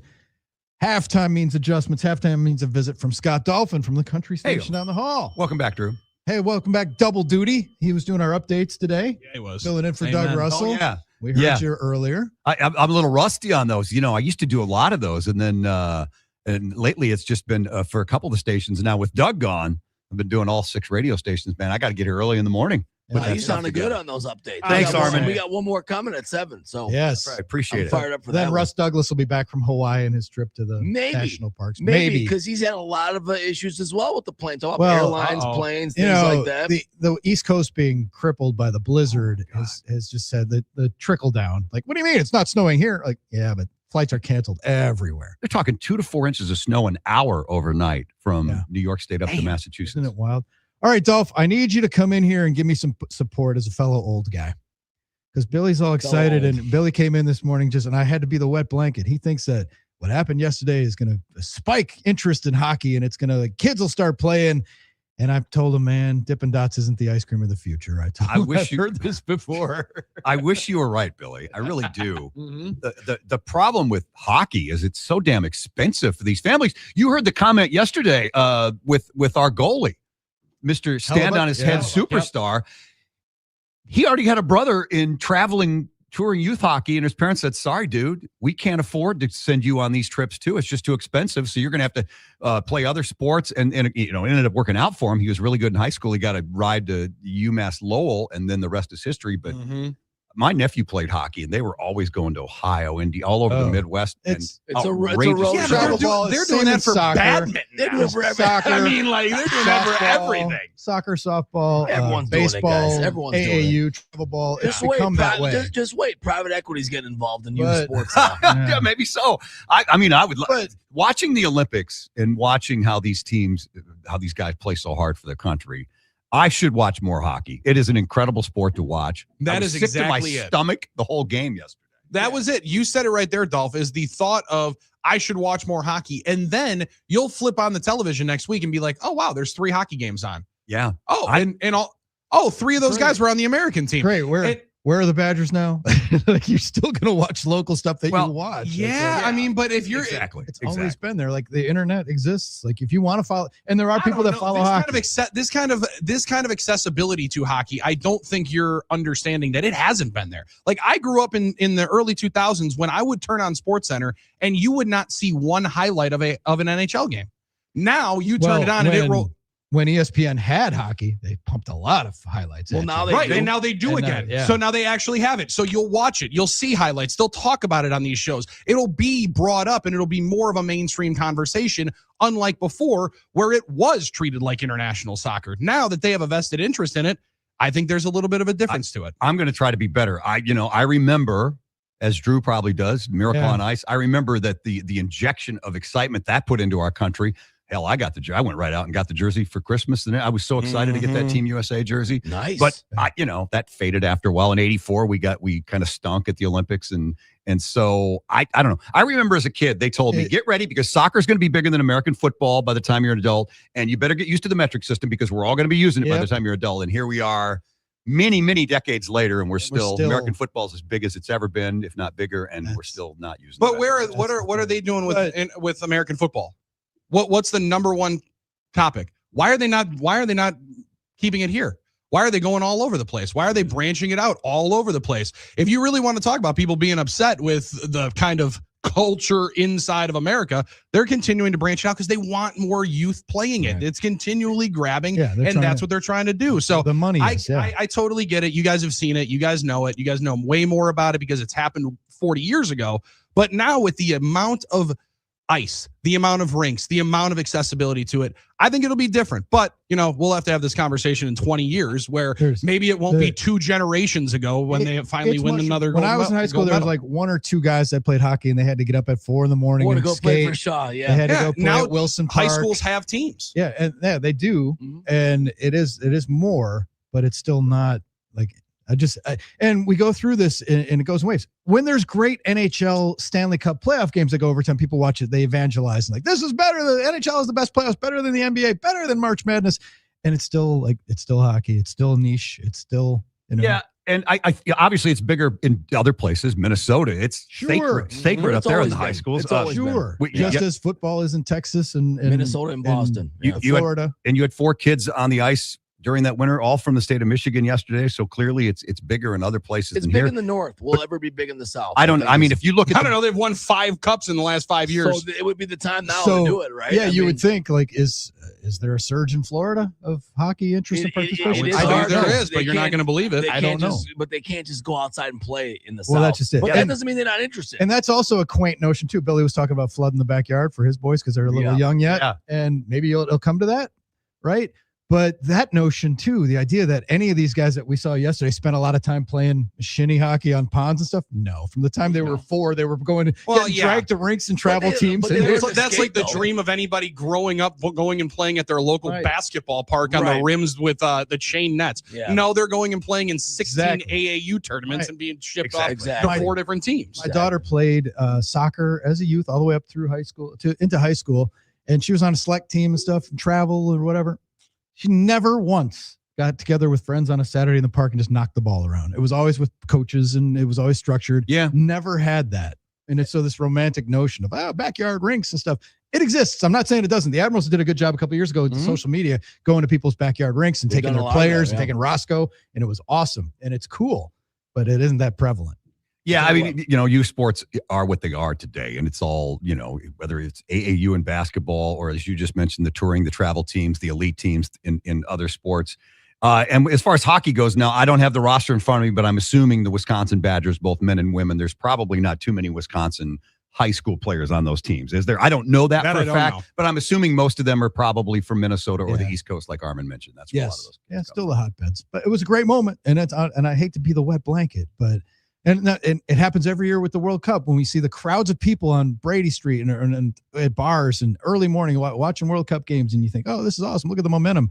And then you forget about it until Quinn 4 years Finley later. from Swamico. He's on the UW. All right, Come there you on, go. let's There we go. Swamico. Represent. A-Rod used to live there. Yeah. And we'll be fired up for nationalism when the World Baseball Classic happens. And we get to see, Dominican and Japan. Like, it's going to be great. That'll be fun. And that starts, next week, I think? Yeah. And again, the greatest sports moment of my lifetime by far was Miracle on Ice. And nothing will ever top that. Truth. It was hockey, even though I didn't grow up with a hockey team. I didn't have a favorite NHL team, and I still don't to this day. Yeah. And that remains, and again, we were talking about the backdrop and how much different it is, and the college kids, and the amateurs. Well, the fact that the college kids beat probably would have been a team that would run the table to the Stanley Cup if they were an NHL team. As cool as the Dream Team was, and this might have been the dawn of Armin sports fandom. It was 92. Dolph, was it better? 91. Were the Olympics better when it was like air quotes amateurs, and was it when college guys were playing instead of the pros? Well, it was certainly more competitive. I remember just being so happy in that year in 92 because people are saying, well, has American basketball slipped? Well, no, it hasn't. And clearly they just destroyed everybody. Well, it was also the idea that you wanted to finally see all the best players to play together to beat everybody. Like that was like the fantasy all-star kind of idea. And it was coming to life. I'm like, they're all going to be on the same team. We're going to beat Angola by 1 million. Like, this is great. Like, there was. And they were a traveling basketball roadshow, and now 35 years later in the NBA, the best 5 players are all international. And now the game continue to grow. Yep. And it's tough to get enthusiasm for the American players to even go to international competition anymore. They're like, man, my body's tired. I want to rest. And the rest of the world now, it's not just a cakewalk to get to the gold medal game anymore. Like, they could lose. That was the one tournament that captured our imagination without ever having a competitive game. I mean, even the great, Croatia teams back then were lost by 28 to the Americans. Yeah, well, I remember they went after Tony Kukoc. You remember that because he was much sought after prospect for the Bulls, and Jordan and those guys just went after him. They ate him alive to make a point to Jerry Krause. Although no one gives Tony credit because in the final he came back and played very well. And that was the prelim, but in the final against the U.S., now the U.S. still won by 25 or whatever it was. One time Milwaukee Buck, right? Tony Kukoc. He was great. I liked him a lot. He was on the Lighted Up teams. Yes, he was in the midst. He was right in that Lighted Up song. And I don't mean to get us off topic. Great song. Criminally underrepresented in the Last Dance documentary. And I don't know whose idea that was. You know whose that was. All right. I wanted you to say it. You know whose it was. It was the one guy that is finally saving him. Actually, game ball. Okay, wait. Okay, here we go. Give me a second here. I wasn't ready for it. All right, game ball. Here we go. Game ball. The golden goal for the United States. To Michael Jeffrey Jordan for finally being able to rectify his ownership issues. Finally being able to figure out that he can own professional sports. Because not only has Tyler Reddick won the Daytona 500, he wins the Auto Trader 400 yesterday with the 45 car owned by MJ, and he was celebrating victory lane again. The Bobcats and Hornets almost ruined the name. He said, hold on, I just got to go to another sport and dominate it. I'll figure out this ownership thing soon. Bobcats, wow. Forgot all about that. Amazing. So what is next now? The Olympics are over. We can just bask in the glow of the gold medal of men's and women's hockey and Jordan Stoltz locally. We got a good appetizer to the NCAA tournament over the weekend with Michigan and Duke. Low-scoring game, but exciting to the end. I know, Billy, we're still trying to win you over, I was almost dialed in. I was almost fully dialed in on that one. I was so close. How about Hawkeyes Badgers yesterday? That was a really good game until Really the good end. game. I mean, Wisconsin, very impressed with Wisconsin I thought yesterday. the My second God, half was my favorite part. just nuts. Nick Boyd. You mentioned Michigan, like they've lost to what? Wisconsin and Duke? Yeah. But there's no guarantee of success come tournament time because the tournament is such a, crapshoot. Mm-hmm. I like the Badgers' chances going into the tournament because when you got two guards like that can get to the rack and score, and they're getting better. And, I absolutely agree. A bad shooting night, they could lose to USC. They could, and they've proven that. I mean, the Ohio State game, they lacked energy. They just looked like they were going to walk through that and get the dub, and it didn't happen. So they have to play like they did yesterday. They were fired up for that game, and they just weren't missing. What they shoot 54% from the field. I do love. I like their chances because of when you got two guards that can score that are tough to guard. That's it gives you a fighter's chance. We talked about that with Matt LePay on Friday. There's like 30-1 at certain spots outside of the state to go to the Final Four. That win 4 games. That seems like something they could definitely do. I think so. I mean, those between those guys you just mentioned, Drew. I mean, my God, Boyd yesterday fell 1 rebound shy of a triple double. Yeah, they got shooters all over the place, and they're not afraid to launch it. There's a lot of confidence on that team. It comes down to the 3-point variance, and I hate to say it. Come on now. Right. No, you don't. Don't act like you hate to say 3-point variance. It's your catchphrase. No, and they have the ability to get hot. It's not hot take hump day, but I would say I miss Fran McCaffrey because I interviewed him at the Final Four. It's more exciting. And he was the nicest man. He's such a psychopath on the sidelines. He was the nicest man to talk to. I mean, I liked Fran. He was there 15 years at Iowa, but Fran's philosophy basically was let's try to score 100 and hope they don't score 104. Yeah, which is what people wanted when they weren't doing it, right? I thought Iowa basketball is the greatest, Drew, overcorrection, right? When you're in the NFL, we got a hard-nosed coach. We need to bring in a players coach. We got a great offensive coach we just fired. We got to bring in a good defense. We got a Fran McCaffrey who wants to play in the triple digits. We got this cat that wants to play 48-44 no-shot clock Iowa high school basketball. People would love that. Nebraska had 48 points with a minute to go the other night against Iowa. So, they're still top 25 in the Ken Palm. That's what matters, right? Ben McCollum is a guy that's won 4 natties at Division II. Right. And to his credit, one guy came back from Fran's team. Everybody else bolted. One guy, Cooper Koch, who's a talented freshman. He came back, and so they're doing it with basically Drake Bulldogs and a couple transfer portal guys. And they're probably going to make the tournament. If you win, they're going to be in. Unless they collapse here, but. If you win, I made Fran McCaffrey laugh. I said, your name's Francis John McCaffrey. How are you not at Marquette or Xavier? Good one, yeah. Yes, that's awesome. He was He's a legend on the Philly playgrounds growing up. They called him White Magic. He was all Big Ten or all SEC freshman at Wake Forest, and then ACC freshman, and then he went to Penn and was a legend. Yeah. And that's where he's coaching today, the Penn Quakers. I asked him if you hadn't gotten into coaching, was the priesthood calling, and he just laughed. Every generation not has with a guy those like franurisms that he's having on the floor. Oh my God, the Frantrums they call good Frantrums. The White Magic. What was Shire's the White Mike? So every generation has something like that. There's some kid out in some suburb that's the White LeBron. Someone's gonna be White Steph here coming up soon. Exactly. I'm excited for that one. Yeah, exactly. Steph had the #1 movie at the box office over the weekend, The Goat. Well, I didn't see that. Just shows you what I'm paying attention to. Yeah, well, we need Matt Miller for that.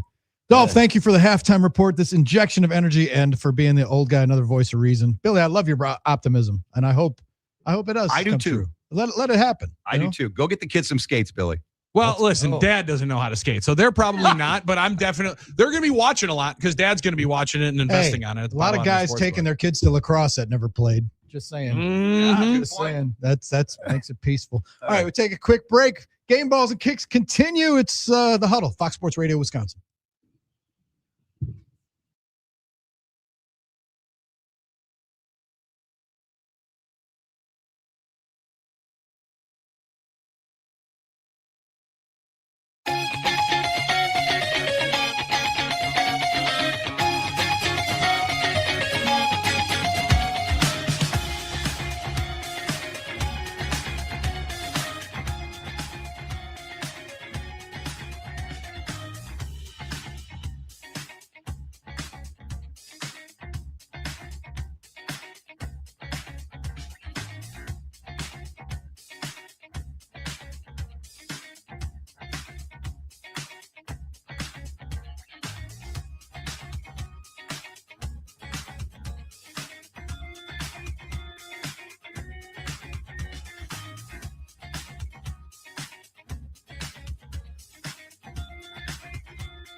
Rolling through a Monday in the Good Land. It's the Huddle, Fox Sports Radio, Wisconsin, 920 Milwaukee, 1070 in Madison. Drew, Billy, and Armin bringing it to you with your help on the NicoletLaw.com talk and text line 877-794-1973. Game balls and kicks of the balls Monday. And we have Pogo on line one of the NicoletLaw.com talk text line. Pogo, welcome to the program. Good to hear from you. Hey, Pogo. Oh, thanks. Yes, good to be heard, and great show as always, boys. I got a game ball to the guys that the hockey team that went up and got Johnny Goodrow's two children. Yes. A golden goal for the United States. I'm glad you mentioned that. I'm glad you mentioned that, Took him Pogo. out onto the ice. Well, man, I tell you what, you don't have a soul if you didn't have a tear rolling down your cheek on that moment. What a great moment. And then I kicked to the balls to the announcers as they're giving them their gold medals for not shutting up and letting us just listen and appreciate that he had to talk over everything. It just got to be after a bit. But I'm old enough to remember exactly where I was in 1980. And I'm sorry, Billy, but I don't think that there's going to be this resurgence in hockey. One reason is you can always get your buddies together and play basketball. You just got friends over to do whatever. If you got to hoop up, we can go out and play a little basketball.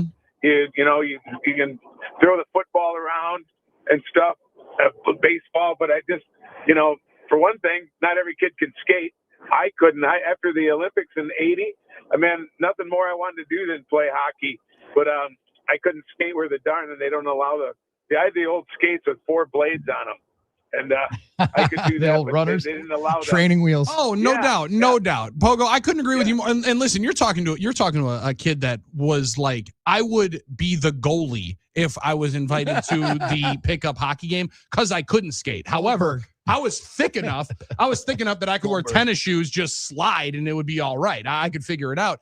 But you're 1,000% right? I know most kids can't skate. I know that is the number one hindrance to it. But like you're also saying that kids can't figure out a way to do target practice in their backyard with pucks. They do that all the time. Like and this fantasizing of that's where the stars are born in basketball is in their backyard on their rickety hoop that their dad puts in with the concrete slab. That's not it, right? Not anymore, that's not how it happens. There's So no more you're Indiana always farm, getting brought somewhere. You're always going to a new clinic. You're always going to a different thing. And we had our individual corralling my chaos on the YouTube stream. He said that it's expensive. I got bad news for everybody. Every one of these club sports is ridiculously expensive. Yes. And it does go to the difference with football to hockey at the high school level had always been the equipment.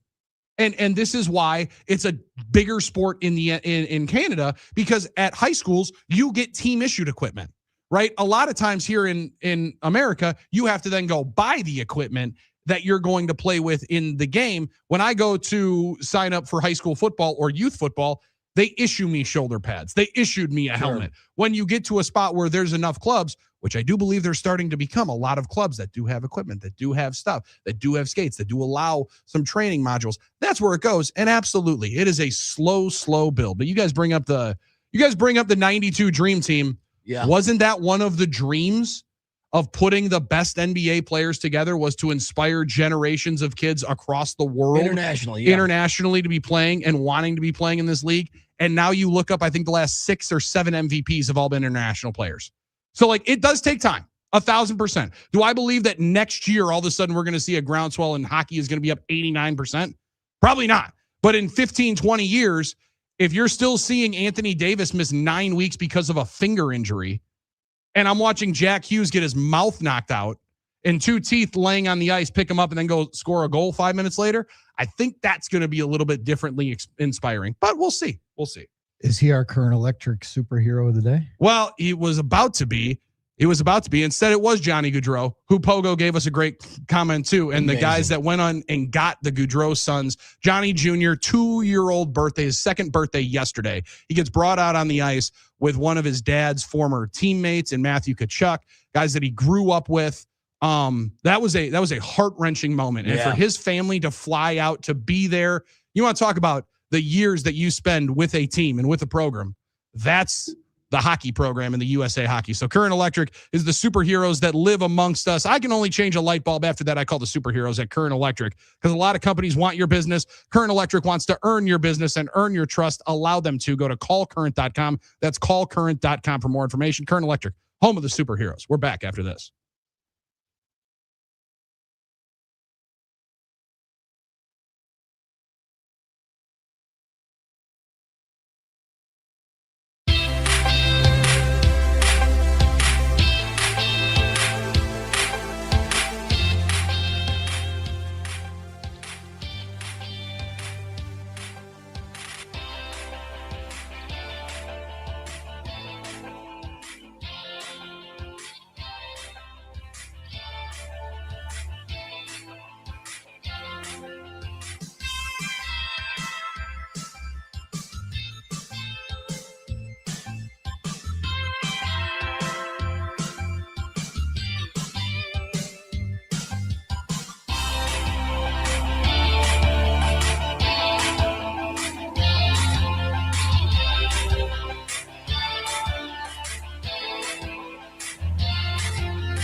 Good morning, Wisconsin, and welcome to the Huddle. I'm all for someone huddling if you have something to say.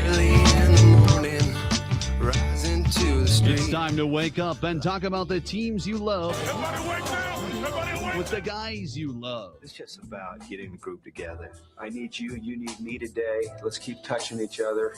Let's make sure we feel each other. Let's make sure we smell each other's breath. Watch us on YouTube, Facebook, and X. You need 15 or 20 huddles to correlate with a number of cameras. Take the cameras off the field, then there'll be no huddles. Now gather around because it's time to huddle up. West left slot, 323 wide stick on one. Ready, be alert for blitz. If it looks like man coverage, I'll check. I'll go 200 dead. You got to cut and crack. Now cut and crack. Red right 18 Bob on one. Ready, cut him and crack. If you look at this play, what we're trying to get is a seal here and a seal here and try to run this play in the alley. We know exactly what we got to do. All right? That's all we're going down to.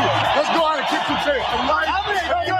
1, 2, 3. Keep doing what you're doing. You got to send our guys after you and make the play. B right, all the way outside. Y left, fake 396 bag. B hand, C puck. Is that long enough for you? I want you to be proud of your profession. It's a great profession. Go out there and play this ball game like I know you can play it. With Drew Olson, Mythical, legendary figure. Bill Schmid, Oh my God. This man's been out all night. and Armin Sarian. This is it. Don't get scared now. Sanchez, we ready? Fox Sports Radio Wisconsin is on the air.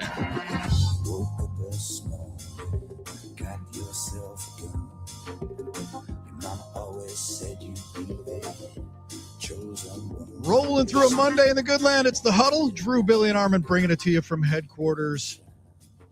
Fox Sports Radio Wisconsin, 920 Milwaukee, 1070 Madison, everywhere on the iHeart app, streaming live on Facebook, X, and of course YouTube. If you're not watching us, you're missing out. Yeah, you are. You're I'm not stunned that enjoying people it. are getting ready for their morning, and it was always part to have a radio while you're showering, Yeah. or going through the shaving, whatever. Alarm clock radio. And now folks do that. And my daughter started to do that when she was a kid too. She's watching YouTube while brushing her teeth and stuff. And like, people are listening to us, watching us. Hi there. And as strange as it might be, I've realized that over the last like 3 months, I've like fully adopted. I sleep with one earbud in. Now I don't know if that's That must be how you do it, because I always remark, Billy, how you are so well informed, institutionally informed on what's going on. This on is a dumb compliment. jokes. Yeah, probably. No, I mean, you are always on top of stuff, and you're hearing everything. I'm like, Billy probably sleeps with one earbud in. So I sleep with one earbud in, and then all of a sudden in the morning I have to turn it back on, and then I'm starting to watch something on YouTube while I'm doing the 3 S's. So I guess that does. I mean, here I am, Drew. You just explained it. I'm like, yeah. What person is doing that? You are, bud. Point some thumbs and realize that you're exactly it. Fall asleep and wake up to Brandy Love. Congratulations. Boom. Wow. That's a game ball. Yeah, that's the third. For the United States. I gotta say also, once upon a time, it was like you had to be living the lap of luxury to have a TV in your bathroom, right? Like once upon a time, having a TV in your bathroom was only for like the hotels, the most hotel, like even the nicest hotels or the most extravagant amongst us. Now everyone's got a phone in their hand or TV in their hand all the time. I remember we cool moment. The cool guy alert. Yeah, good one. I think it was the DECA Club, the business marketing was a good club. Oh yeah. Where you wore a sport coat to the meetings. Went to the state championship at the Grand Geneva. Oh, I love that. That was the first time I saw, guys, the TV that was in the mirror of the hotel. Yeah. I think I sat in there for an hour and a half, watched 2 shows just because he could. Right. Like that is a total game changer. But you're still not a business major, see? No. That, Minor though. Okay, come on now. Yeah. That's why Billy likes the business of sports. Wild. Management minor. All right, the NicoletLaw.com talking text line 877-794-1973. Share your game balls and kicks of the balls with us, because that's the way we roll on Monday. But since I was in Mexico last week, and again, shout out to my friends who are still there, and be safe. everybody. Holy cow, I got out just in time. But man, what a great week I had. What the guy the guy they got El Mencho, right? Yeah. Does that mean the Mensch? Like, is that El Mencho?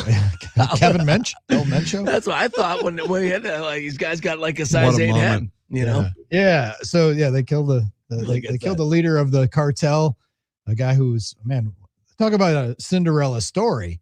He worked his way through the ranks and came to the States illegally, did some time here. Like he got into the avocado business. Someone was telling me, of course he did, that the cartels avocados now, because weed is legalized and they lost a lot of their operations in in terms of weed to greenhouses and legal outlets, that they got into the avocado business, kind of the way the mafia used to do with olive oil. It's not surprising. I mean, any business was ripe for, some sort of extortion or whatever it was, even in the old mob days, if you watch mob history and stuff like that, like some of us do. So that's why you always get checked whenever you bring fruit through the TSA. They don't know exactly what's in that apple. They don't know what's in that avocado. They used, some people think Vegas was started because Bugsy wanted to go get in the movies in Hollywood, and he just stopped in, there's all these different. Well, I'll tell you this: if they came up with that avocados from Mexico jingle, well, that's the congratulations, thing. Because it is a winner. And avocados became popular, so maybe he saw the money in it and said, "All right, well, this is a burgeoning business. I'm going to get a protection racket." I have no idea. It's got to be doing better than their crypto run. I mean, like that department, the avocado industry's definitely got to be better than that one. We eat a lot of them, so. Yep. So, catching me up last week, what did you guys? I imagine the Pat Murphy contract extension. Billy, we were talking about just a matter of when they announce it, right? Well, and Drew, that was, to me, it was the interesting one. If you brought it up and I hadn't thought about it, you've seen it in baseball where we extended him like a month and a half ago. This one's already done. I remember, Ned got an extension and they didn't announce it. He was kind of pissed. Right. They didn't even announce it. Come on, why didn't you guys let me know that I'm extended? We're like, what's going on with your contract? Oh, yeah, I did that a while ago. So, I crowbarred in that could be the possibility, especially after they put out the super special graphic where they announced the whole coaching staff. We thought the biggest and craziest part of it is, now, interesting that it's not an extension, right? We're ripping it up. He said, you better bring me my money, right? Give me a little bit more cash here in 2026. Let me hold something here this year. I deserve it. Everybody knows he does. But went from when he was introduced 2 years ago alongside Ricky Weeks as the not bench coach, associate manager. What does associate manager mean, Murph? It means that he's going to be doing a lot of stuff that you guys don't understand. All right. It means that he's going to be doing a ton. Yeah. And he's not just a bench coach. I'm going to be leaning on him a ton.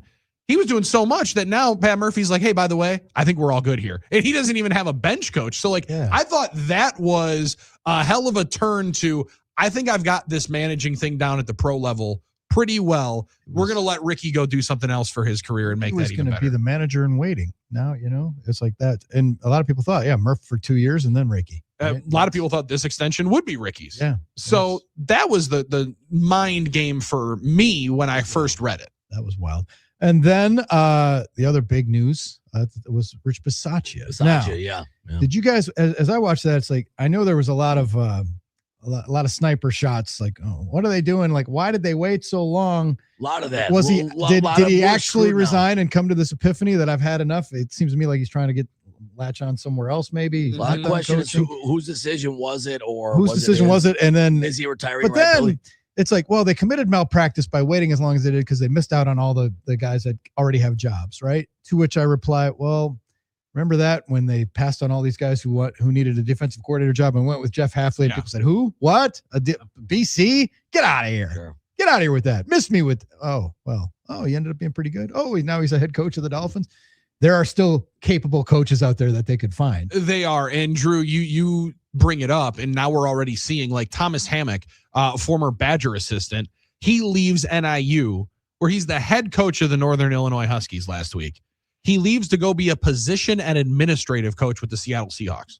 Right. And apparently he had multiple offers. So he's out there shopping his services around. So you don't necessarily know who's available in those runs. And the Packers emphasized that this year where they hired their wide receivers coach from, I believe, Penn State or Iowa State. They went into the college ranks and grabbed one. So I don't think they're afraid of doing that at all. No doubt. And let's do a game ball right now to former University of Wisconsin River Falls coach Matt Walker.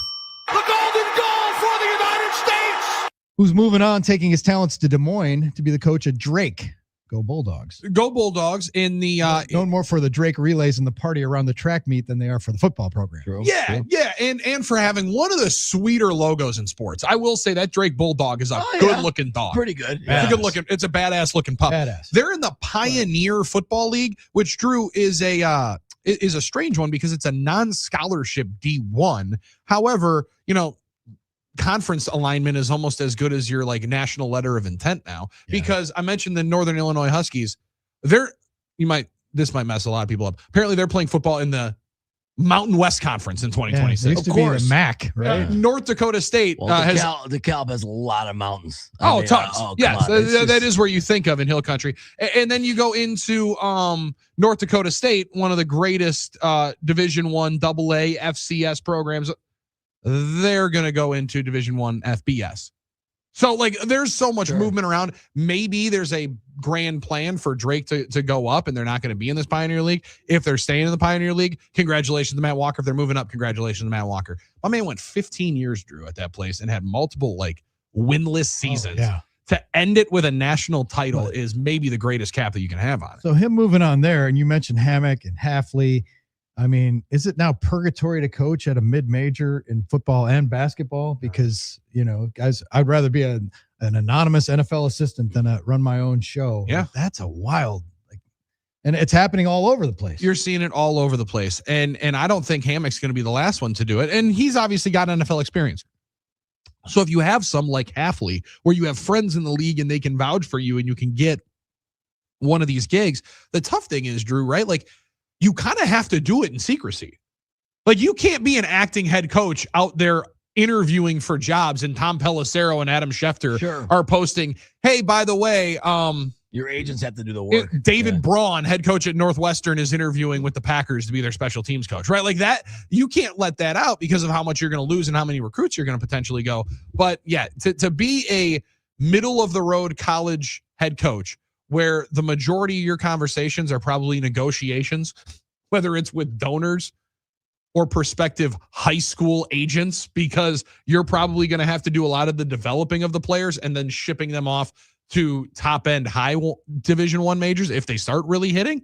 Yeah, that's a tough lifestyle. Well, the other thing is, I think, and maybe some people will roll their eyes, but I think a lot of college coaches get into it because they like the level and they like what college sports is all about, and they enjoy why, they coach there for a reason, because they enjoyed the pursuit of helping young kids and the recruiting. It's like, but if all that is changing now, you kind of lose what you enjoyed about it, maybe. So it's like, I might as well go to the NFL and just work. Trent Dilfer was on this radio station, Fox Sports Radio Wisconsin, on The Herd with Colin Cowherd last week. And Colin welcomed him in and was like, Trent, hey, what are you doing nowadays? And Trent's like, well, after a horrendous, disastrous trip to college football, I'm back in high school football, because he was at UAB, and I think they were the worst team in all of Division I. They were never good, man. He got fired in the first 3 or 4 weeks of the season. Really bad. And he did go right to the statement that you brought up, Armin, that he's like, it's too transactional for me right now. He just doesn't enjoy it. I can be in high school where I can actually help kids, or, cuss him out like that one video was of him walking the kid back. I think it was his kid. It was a hilarious one. But like those, you can be a little bit more mentoring and you can help these guys out, because damn, when you're in the MAC, Drew, or you're in one of these other spots where immediately you get a guy that catches 7 touchdowns and you know that he's got 70 calls once he gets back to his dorm room, that's a tough way to live. That is a tough way to live. 877-794-1973.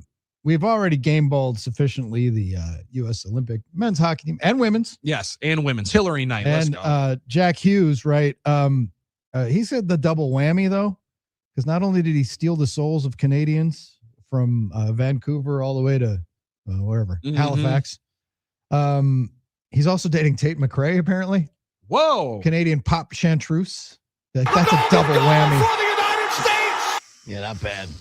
What? Those are the rumors. She's been spotted at games, Devils games, and that he's dating the Canadian chanteuse Tate McRae. I'm getting a jersey if that's true. I mean, like that's about as baller as it can be. Not only am I going to break your hearts in your sports gold medal game, I'm also going to be dating your greatest export at this moment. And that's awesome. The Hughes brothers, their parents too, steeped in hockey. Dad played at Providence College, was a coach for like the Bruins, and he was the Maple Leafs director of player development. And mom, of course, played at high levels of hockey too, Ellen Weinberg. So what a family. That's incredible. And like you just, I kept thinking about it, and we had Pogo mention in the last segment of the Gaudreau family that was there to witness it. Like I just. And sure, when I'm getting spit up on by my 9-month-old, it's hard to think of these guys as like 25 and 28-year-olds. But to then think of all the moments that rush back to you to for them to get to that moment. Yeah. They're at the pinnacle, they're celebrating. And then, 20 feet away from you is maybe somebody who, like, the Kachucks, they grew up together with the Gaudreaus. They were intermingling for 20 years during these tournaments. Like, you see all of these guys grow up. These guys have lived so much life together that pride was awesome. It was amazing to be able to witness it. And I did love seeing the Hughes dad, because they just kept panning it over to him every single time one of them would skate around. And that smile on my man's face, he had the cap pulled down real low. No, I didn't want to see him crying. He had that hat pulled down real low, guys. He was not letting anybody see the waterworks that were rolling through there, but you could tell there were a lot of pops in that crowd that were trying to fight back some tears. A lot of onions being cut. Admittedly, you're into the game, you're locked in, and it's intense. And I was not ready for that moment with Johnny Gaudreau's kids, man. I wasn't ready for that because admittedly, I didn't think about it. Obviously, it just wasn't on my mind that what had happened, the reminder of the tragedy that he was on that team. And then when he got his jersey and went around, it started to come to me, realizing that he was on that team, what happened. That was incredibly emotional. That they brought his kids out there, man. That was, he made your knees buckle. And, it like you said, Billy, when your kids are there, it just hits different when you have kids of your own. And you think about the hole in the heart that family will always have. Their lives will never be the same. And I'm sure as happy as that moment was to see their the teammates of their sons and the teammates and the team win and triumph in that moment and then honor their son, it's like, then the grief washes over you again and you remember comes right back to it. All those memories. So very intense, very emotional. Just a moment I was not ready for because I was like, oh my goodness. And then you just, very you're celebrating, ripping your shirt off, telling Canada to oh my gosh, lick your syrup. So I also think, Armin was busy roasting potatoes on Saturday morning. It was a nice morning, but it was awesome. And those are the small moments in more than just the memories of did the team win or lose. Those are the small moments you'll remember. You'll remember the image of Jack Hughes' teeth. First of all, game ball for all the insurance companies' dental copay now. That's going to happen. Like, it's the same image that in 1980 they had for Jack O'Callahan, right?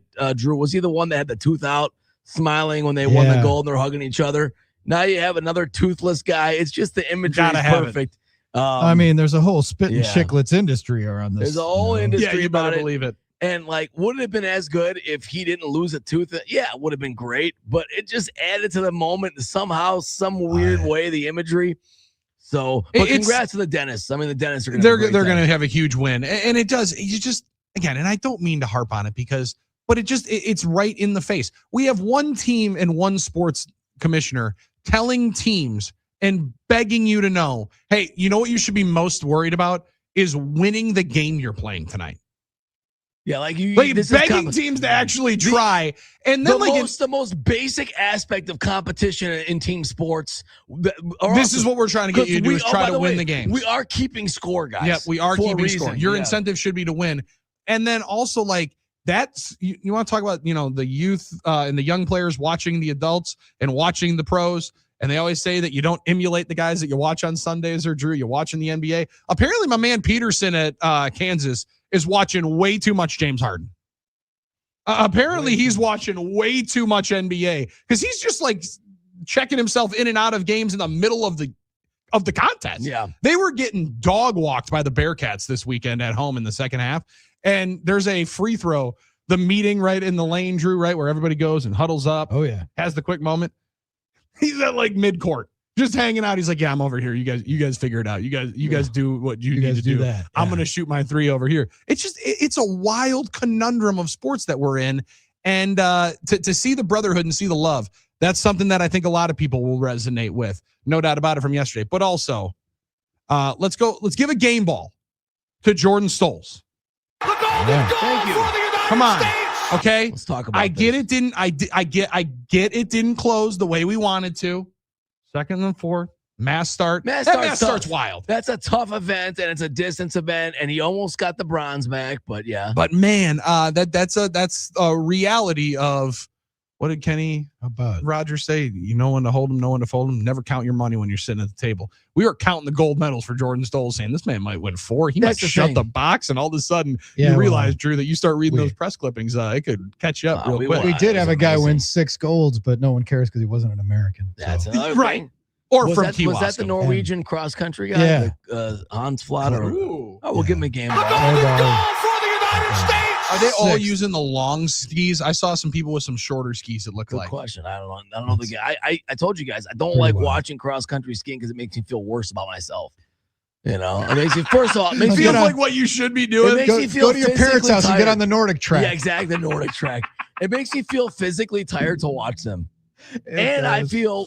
Yeah, like what am I doing? Eating Chex Mix here? That's fair. Yeah. Armin, don't let any orthopedic issues keep you from competing at your highest level at the youth camp and the reliving his days as the Armenian Games champion. Oh man, in youth tennis. I got some medals. Orthopedic Associates Wisconsin is there for you. OrthoWisconsin.com is the website. The best in the industry, world-class care right here at home. The clinics are A1. I had my hip replaced. Coming up on a 2-year anniversary of my hip replacement from Dr. Matthew Bong and the staff at OAW. They're the best. Simply put, they're the best. Don't struggle. If your kid has a sports injury, go to one of their ortho ASAP clinics right away. But if you have nagging issues, back, neck, hip, knee, elbow, whatever it might be, ankle, go see the best. You're gonna hate yourself for not doing it faster. That's my only regret, is that I didn't go see Orthopedic Associates of Wisconsin earlier than I did. OrthoWisconsin.com, Orthopedic Associates of Wisconsin. There is a difference.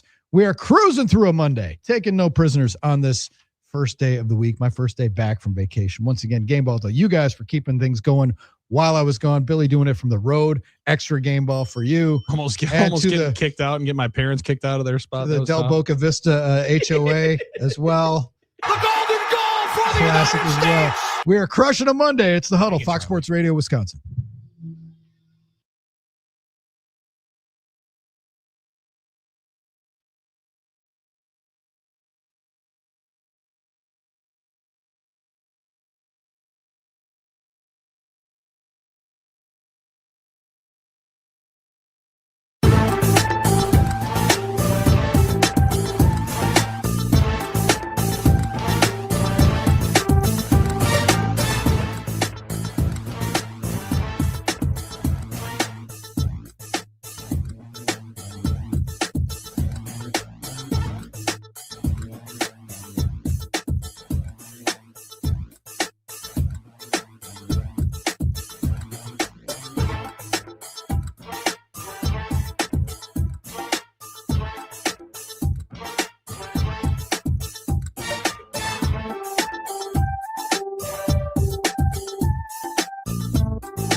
The games are over. We're on to other things. Spring training, World Baseball Classic, college hoops, NHL. Championship week is coming up, guys. Well, Championship week. Hey, yeah. So we're 2 weeks away. Armin's getting a lot of flowers from our viewers today. And I say listeners and viewers, for wearing the Olympics gear again today. The jacket, yeah. So what would Carson call that jacket? He said, tell Armin I love your Home of the Brave jacket. Man, Carson's the man. Home of the Brave. Love the Home of the Brave jacket. Carson can have this jacket one day. No, not anytime soon. Yeah, I'll be honest with you. I don't know it's going to fit him very long. Yeah. At some point, he can wear it to 6th grade playground. Yeah, probably. Maybe. Carson wants to look cool at school one day or in college. You can borrow it. Well, I appreciate that. Thank you. But it is a large. I was going to say, though, he's going to have to fight Lena for it because, I mean, she's going to be looking pretty sweet at some college parties in that thing. She'll want that, too. Yeah, no doubt. She's definitely going to want that Nagano jacket. Now, Drew, that was the other thing you missed. Yeah. Armin did go all last week. All Nagano the whole time. Wow. I didn't miss a day. All week. I knew he'd commit to the bit. And, I mean, Monday, it was like 65 here. Now, Drew and I missed the best days of fake spring that Armin went off on last week. Guys, I'm sorry you guys missed the best week of weather. We missed the pair of 65. So I missed nothing. It wasn't too bad, but like it's true. He was committed to the bit all week long last week. And I did think there was going to be a moment when I was going to dial up that StreamYard there in Del Boca Vista, and all of a sudden Armin was going to be sitting there in a Brewers cutoff. And I was very glad that you stayed committed to it. Thank you. But you're right. Now it's on to other things. Now it's on to baseball. Yesterday, first viewing experience, Brewers.tv. How about a game ball for Brewers TV? Come on now. Now, granted, it wasn't their broadcast. It wasn't their broadcasters. Sox, yeah. But yesterday, you were able to double barrel some Brewer action because the other local radio station was airing, the flagship was airing one of the games, the Brewers Royals game, and the White Sox call had Brewers and White Sox on. So you were able to get a pair in that split squad game right from your couch. That was pretty sweet yesterday. And a kick to the balls to the, by the way, to the White Sox TV broadcast. Did you see this? Please cease operations and leave the building. That's not working. That wasn't from the White Sox one, though. But they thought Brandon Woodruff wasn't on the Brewers anymore, right? Did you guys see that? They were struggling a little bit with some of the Brewers information. That's what happens. That's what happens, you know, when you are the White Sox. Yeah, and you just lose. They were also talking about Jefferson Caro, and they made me question my pronunciation on it, and then I am going to need Hunter to make sure that we're clarified on it. Where they're like, this guy's a fast riser. I mean, my goodness, he went from single A ball last year all the way up to triple A.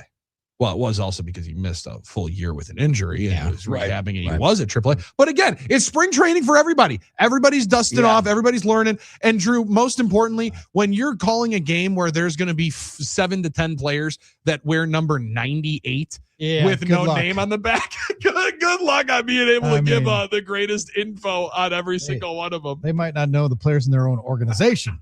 As well as to expect them to know Brewers minor leaguers is a bit of it's a reach. No question. I do think one of the greatest changes in spring training now, I don't know when they did this, maybe 7-10 years ago, and maybe they've been doing a lot longer than that, where old boy was not going to get out of the first inning yesterday for the White Sox. He was not getting out of the first inning. I think he threw 26 pitches and like 10 strikes. Yeah.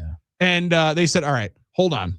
We're going to get somebody to get you out of this thing. Now, next inning, we're going to throw you right back out there so we can do an up and down. We can get ourselves on the schedule. But, hey, you're walking the yard. The last thing we want to do is for this game to take any longer than it needs to. Let's get somebody in here that can get 2 strikes out of this, and we'll get ourselves into the second inning. No doubt. Interesting story from the Journal Sentinel.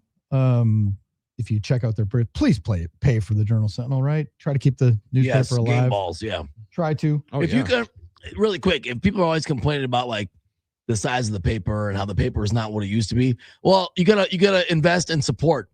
That's in local journalism, or else it's gonna stay that way. All right, well, that's a good point. I just had to say that. Please do. That goes for all of your local journalists and broadcasters.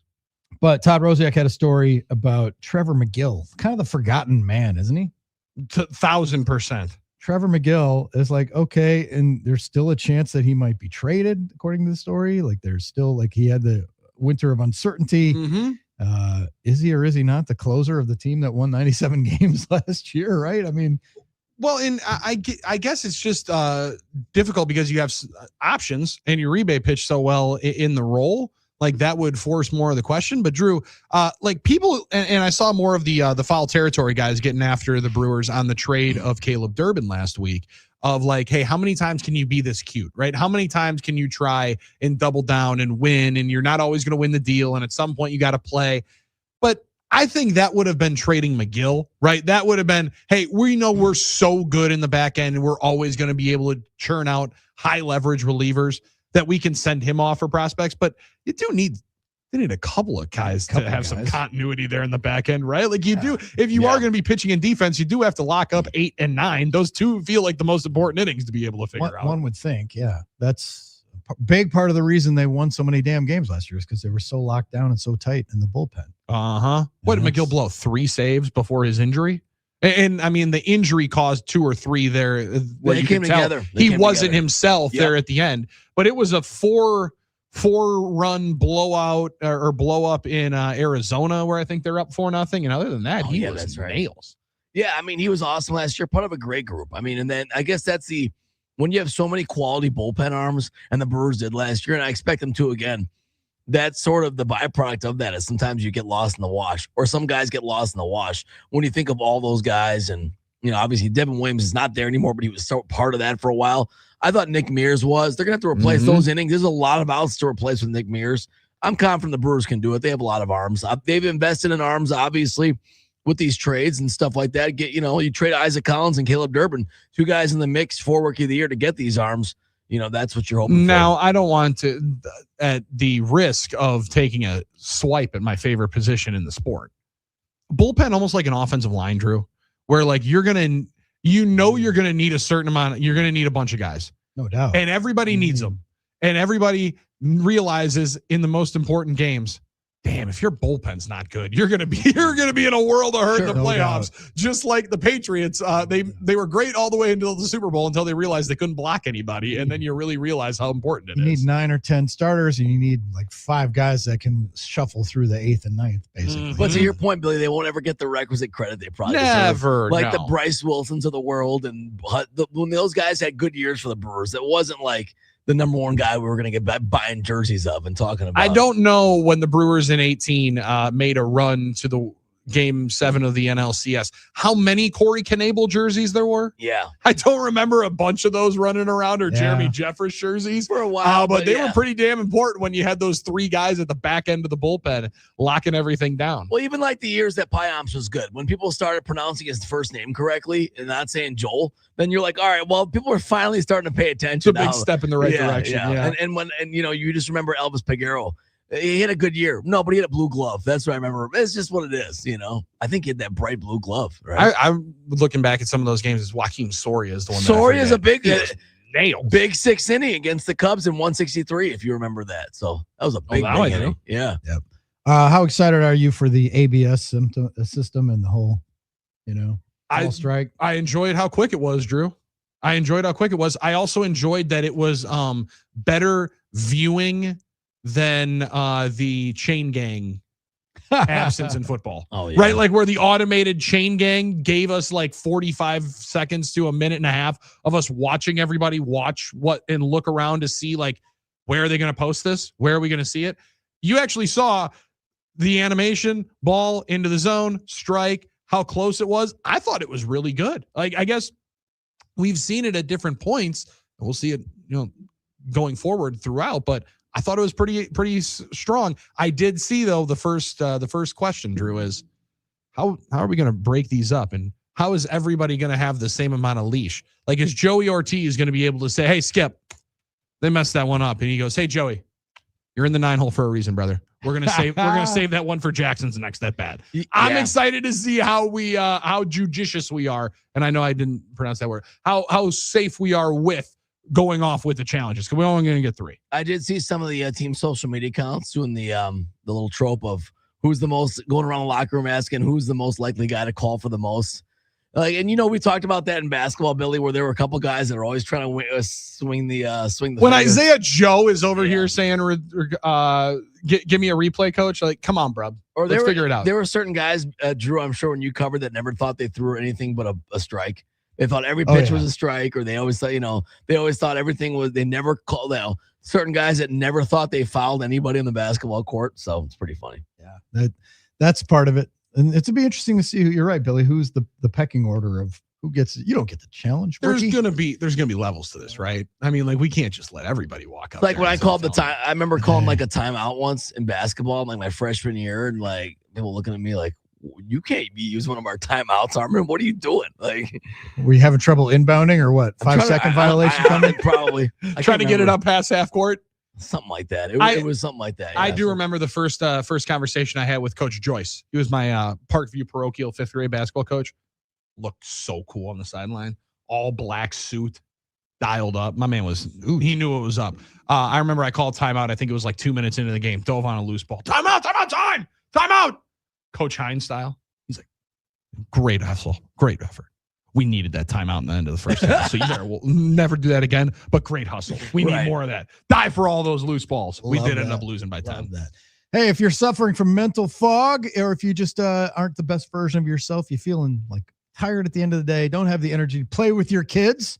Billy, you know what that's like. Mm-hmm. If you, suffering from man boobs, weight gain, frustration, GameDayMen'sHealth.com, the website. Many clinics locally here in the Milwaukee area. There's one in Middleton as well. Check them out. GameDayMen'sHealth.com. Sign up for that free no obligation T-test and get yourself rolling. See if you can avail yourself of some of their services. Men's health, not a taboo subject anymore. Very cool place, cool atmosphere. Go check out. I go to the Brookfield Clinic. Check out our friends at Game Day Men's Health.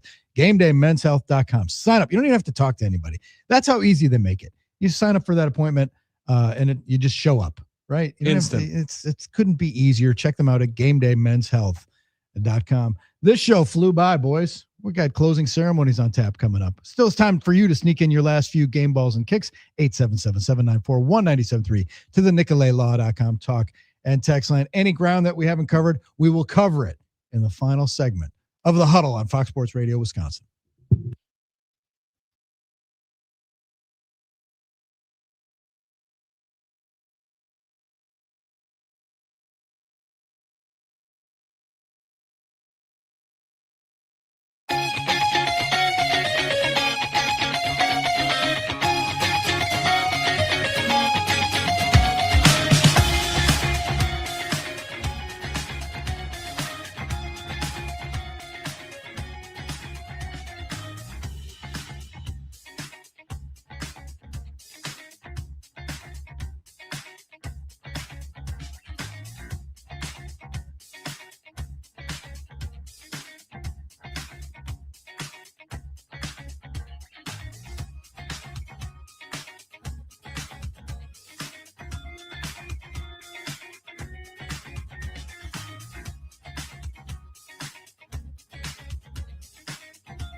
Continuing the Huddle, Fox Sports Radio, Wisconsin, 920 Milwaukee, 1070 Madison, everywhere on the iHeart app. Drew, Billy, and Armin. Closing ceremonies for today's program have arrived. Whew. Man, what a sprint this has been with U.S. hockey. I got to catch up on stuff I missed while in Puerto Vallarta. Shout out to everybody who's in PV today. Yeah, be safe out there. Get home safe. I have Johnny Vegas's wife is leaving today. Is that where most of the action is? Not Cancun, or is it like?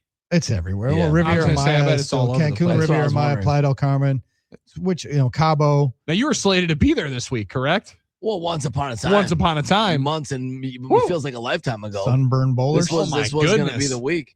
But you know what? It all works out, I guess, in the end. And guess what? I was able to see it, in a You're damn right it did. Tell them why. Fantastic. I got to see, of course, one of my favorite bands ever at the Admirals game. Game ball to the Milwaukee Admirals for a fantastic weekend of hockey and events.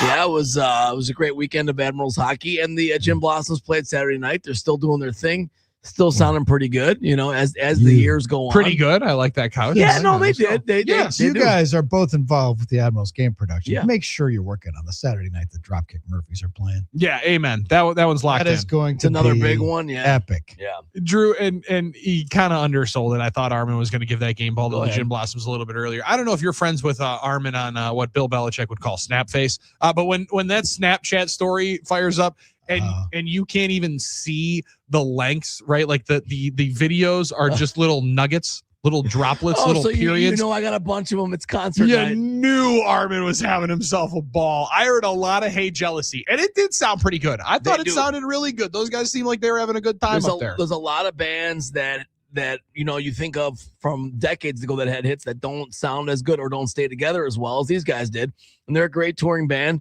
When that schedule came out and you saw February 21st was the day you were supposed to leave for Mexico. It was devastating. And that was going to be the day that the Gin Blossoms were going to rip up American or UWM Panther Arena. Yeah. In American pride, and the next morning the U.S. was going to hoist the gold medal, and you were going to be out of the country, not listening to the Gin Blossoms. I knew you were brokenhearted. I was, so it worked out. And they mentioned also they're going to be at Summerfest again, so come see us. Hey, they love playing in Milwaukee, and I got a set list at the end of the show. I got one of those set lists. Did you go backstage? No, you know how the hockey stage is. Yeah. They just set it up, but well, I also know where you can walk after. I was front. Well, I guess I was backstage technically. Get my jacket, but I was front row, right where they set the gates up. Well, I was kind of like watching and hanging around while the puck patrol was working.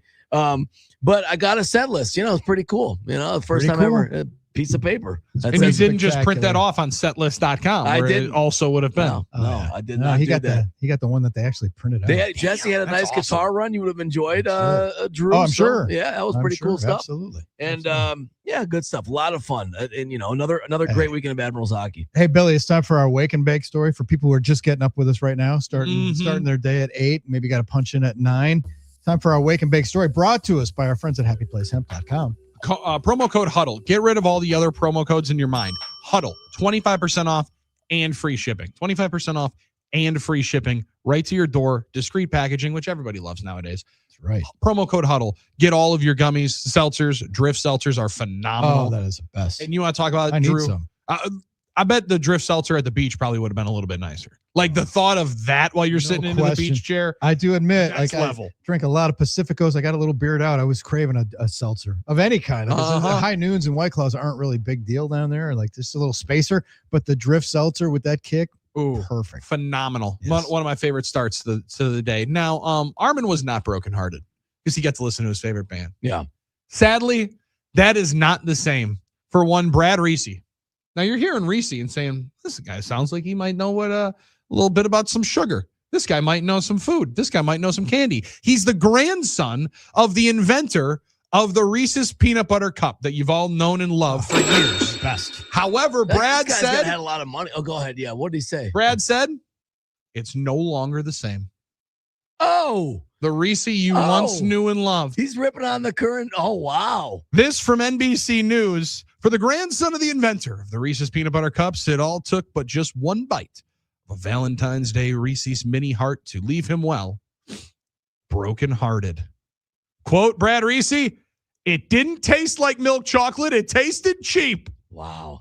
as Brad Reese continued that the new milk chocolate production and lack thereof of milk chocolate in the production of Reese's has changed. For most of my life, he said, I would eat one Reese's peanut butter cup per day, and sometimes something seasonal, like a Reese's Heart or Reese's Christmas tree, Reese would say, who's 70 years old today. But this was ineligible. I couldn't eat it. I threw it in the garbage. You know the Reese's mini eggs they sell at Easter, there's no milk chocolate in that now. He continued to roll on. My grandfather built Reese's on a simple, enduring architecture of milk chocolate and peanut butter. But today, Reese's identity is now being rewritten, not by storytellers, but by the formulation decisions that replaced milk chocolate with compound coatings and peanut butter with peanut butter style creams across multiple Reese's productions. He wants to make Reese's great again. Wow, listen to this. Now everybody wants to talk with me except Hershey. Nobody from the company has called me. Because they own the brand now. Yeah, obviously. We make product recipe adjustments, did Reese's or did Hershey say, that allows us to make new shapes, sizes, and innovations that Reese's fans have come to know and ask for and love, while always protecting the essence of what makes the Reese's unique and special. The perfect combination of milk chocolate and peanut butter, Allison Mason said, a Hershey spokesperson. The real question is, will this wrong be righted? Wow. Mason said it's not accurate. Mr. Reese's is not affiliated with the Hershey Company. Our iconic Reese's peanut butter cups are made with the same recipe. However, Brad Reese is not buying it. So whether I tend to trust his taste bud. I would think a man that has had a Reese's a day, keeping the doctor away, might know when the milk chocolate is not compound coatings that you're putting in there with a peanut butter cream A. When your whole life is a peanut butter cups and your whole fortune and everything about you, it's in your DNA. I think you would know. I think you might know. I agree. And I wonder if, you have bean counters and board of directors that are ruining the brand a little bit here. I hope not. But all I know is Hershey's is on my watch list. I'm going to make sure to follow this story.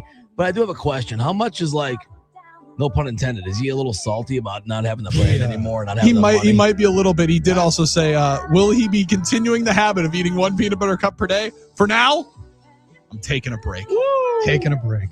That's our Wake and Bake story brought to us by Happy Place, Hemp.com. Not even a Take 5 bar, right to Kit Kat. Sell out. Taking a break to the Gabby. But, the eggs are great. The trees are great. Yeah. I'm still eating the hearts. Oh, I'm still eating them. Yeah, I'm still eating 1,000%. You got me messed up if you think I'm missing a Hershey.